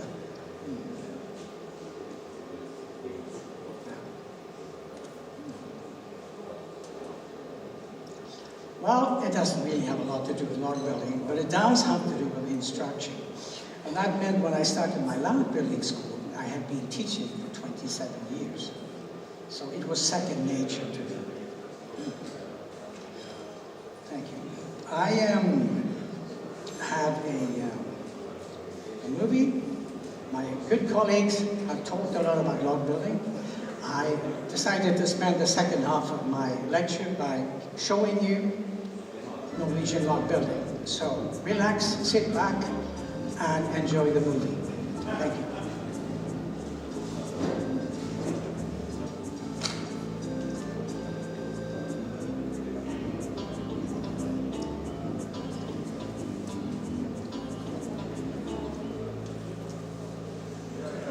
This video is about 6-inch wall logs and how to fit them into a log shell. After you've seen the pre-scribing work, I will demonstrate how to scribe, followed by cutting out the notch and channel. Once this has been done and the log is part of the wall, you will see how to mount the dowel. I hope this video will make it easier for you to understand and do Norwegian style log building. Note how in this type of log building, all lines from saddles and scribing come together in one point, hence the name 0-point log building.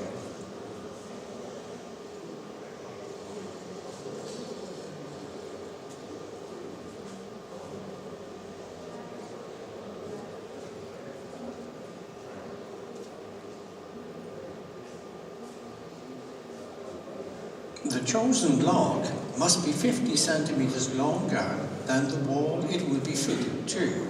Simple tools like the log lifter and adjustable log dog enhance positioning the log.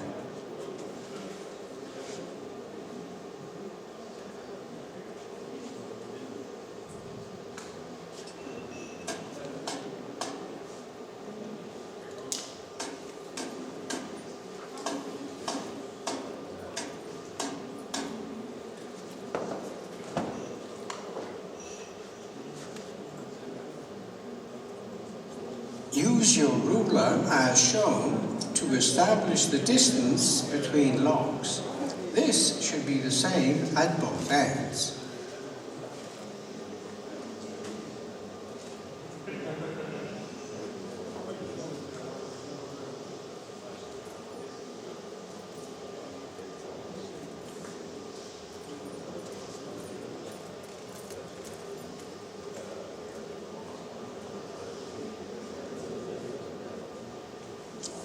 Plumb up from the bottom log to position your log sideways. Use a long level for this operation.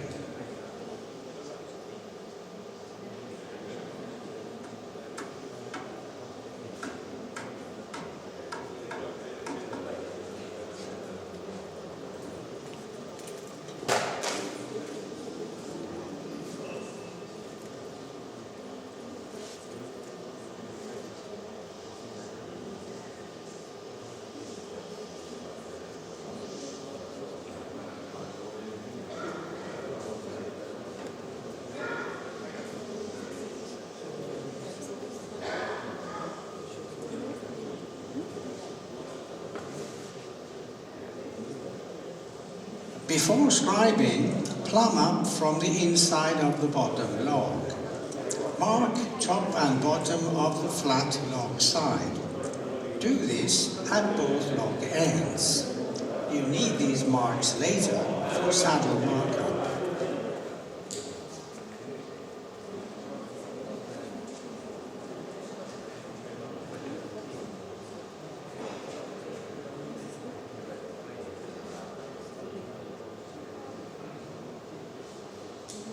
Establish the distance between ink cartridge tips at the 0 point. Check all 8 places at both log ends. An even curve on both logs at the notch area is advantageous for 0-point log building.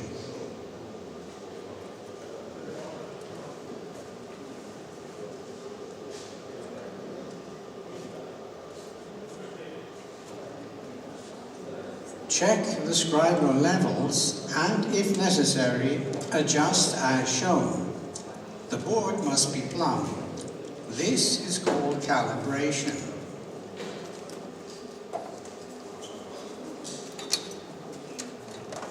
Start scribing. Make a 0 point before scribing the channel.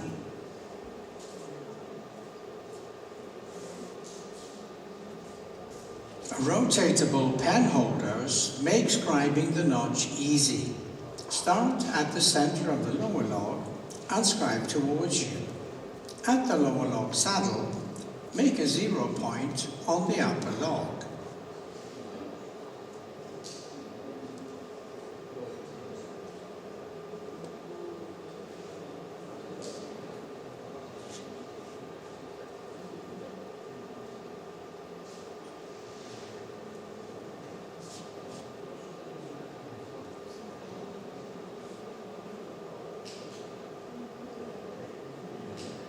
Make sure the two scriber levels are centered all the time, both when scribing the notch and channel.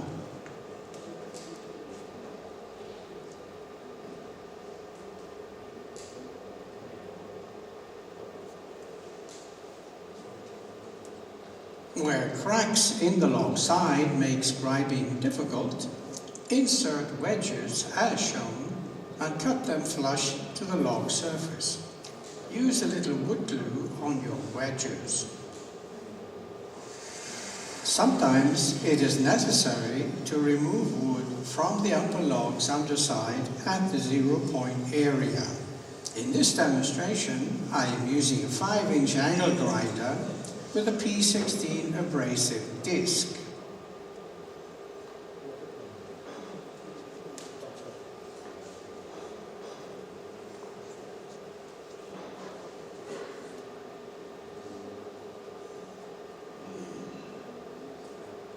Check that your 0 points are correct. A small level is in most cases useful here.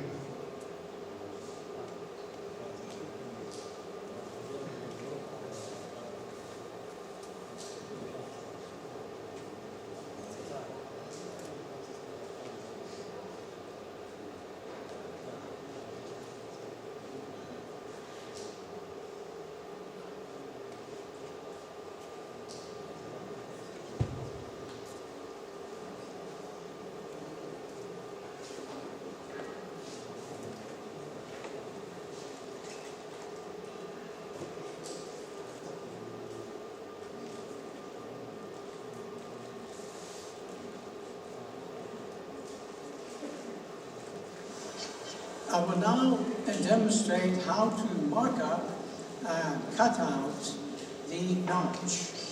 I recommend that you cut out the notch here before you begin to cut the channel.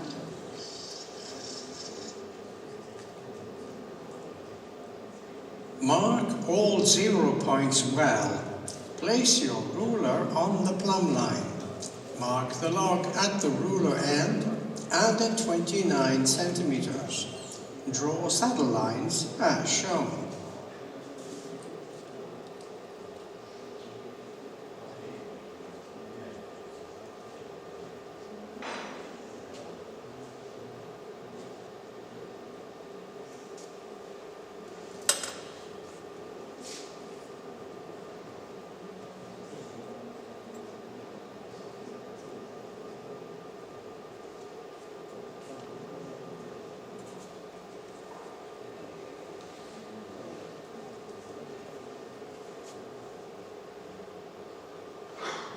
These relief cuts, approximately 4 centimeters inside the 0 points, make saddle chopping easier.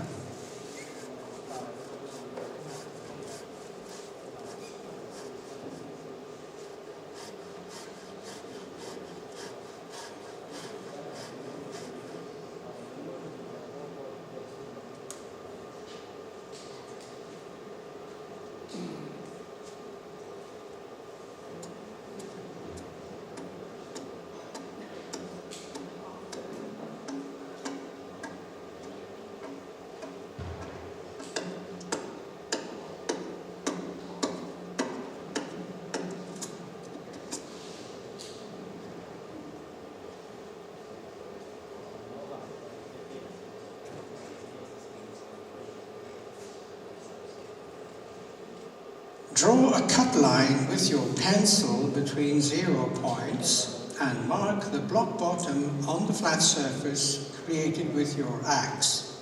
At the shoulder, mark up for settling space. With dry logs, you only need 5 millimeters.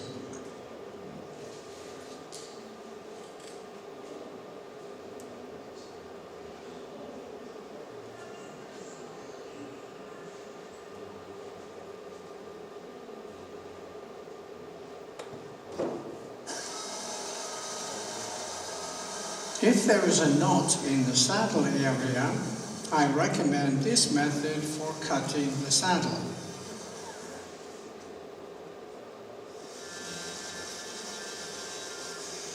Make a pilot cut 1 centimeter inside the cut line where you are standing. Cut in a forward direction and down the inside of the cut line on this side. Stop cutting just before the block bottom.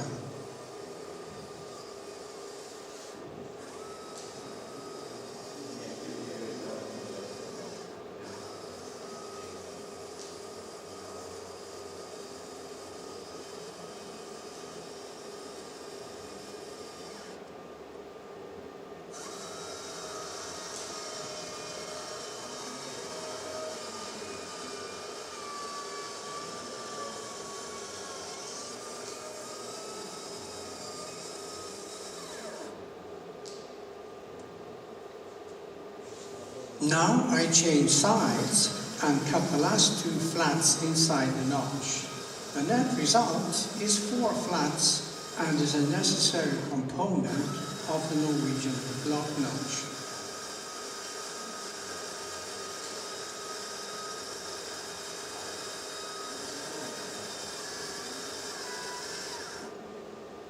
This template is used to establish the block size and position. The template end is positioned on the scribe line. Make marks 5 millimeters inside the block recess sides. Mark up for the block sides as shown.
At the shoulder area, you need a weak angle.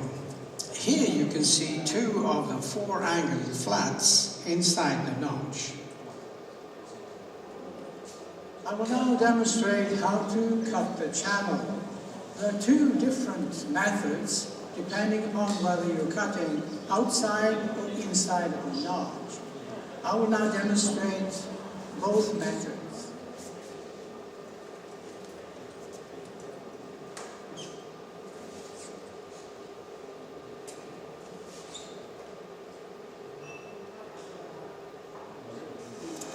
At log ends, cut in the middle of the scribe line. This ensures the necessary clearance between logs. Note that the chainsaw bar is almost horizontal.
Between notches, hold the chainsaw bar 5 millimeters inside the scribe line. Note the slightly steeper angle now.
The profile we need here can be created with a channel cutter or by using a channel knife.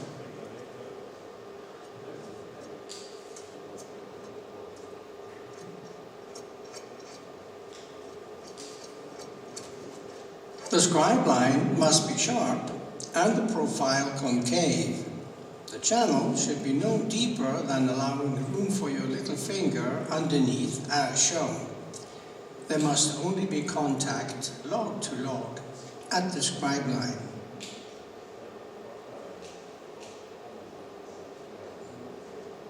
I shall now demonstrate how to mark up and cut out the stage 1 of the notch. I start with plumb marks which already have been marked on the log.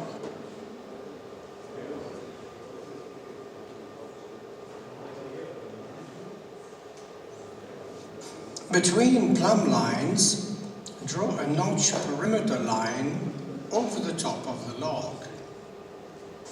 I'm now going to use a template. This has 4 measurements on it. 15 centimeters here, 7 centimeters along there, 3.2 centimeters on the end, and this is 3 centimeters on the screw. I'll demonstrate how to use it. These are measurements which we use all the time on stage 1 of the notch. The template is used to make the other notch perimeter line. After that, make new lines 7 centimeters out from your existing lines. Create 0 points using the screw, and then draw all necessary saddle lines.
The block recess sides can be established 32 millimeters in from your perimeter lines.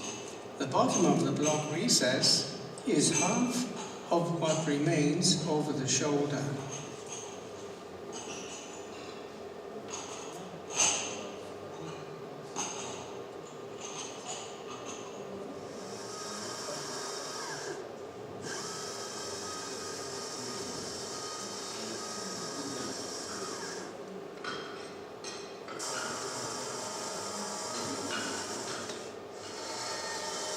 Remove wood for the block recess and make relief cuts on both sides. In this way, it will be easier to chop the saddles.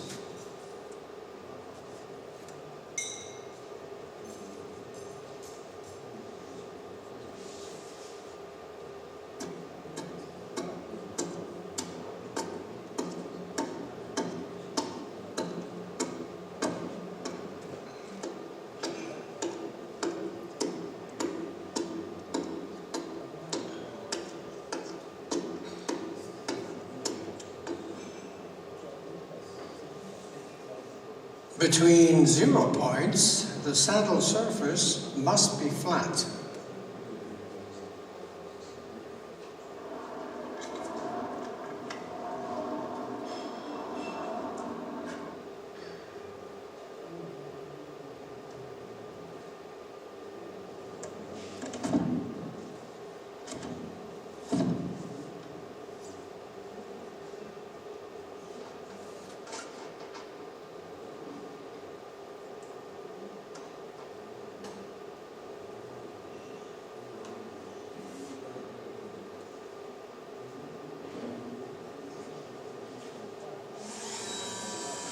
If the log doesn't go down first try, this method can be used. Mark up on the inside of the structure where your dowels are placed. The hole diameter is 32 millimeters and should be 2 centimeters longer than the dowel.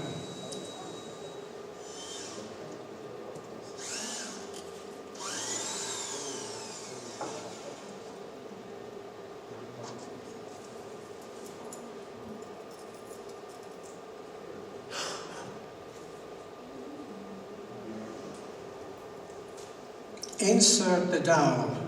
Use only hand pressure, never a hammer or mallet.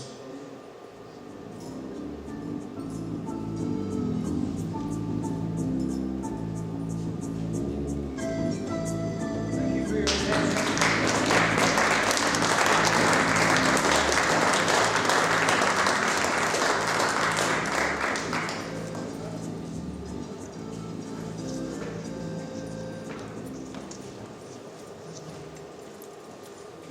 Thank you, George. Okay, next we will be having our tea and coffee break. They'll last for about 15 minutes and we'll be back here at 3:30.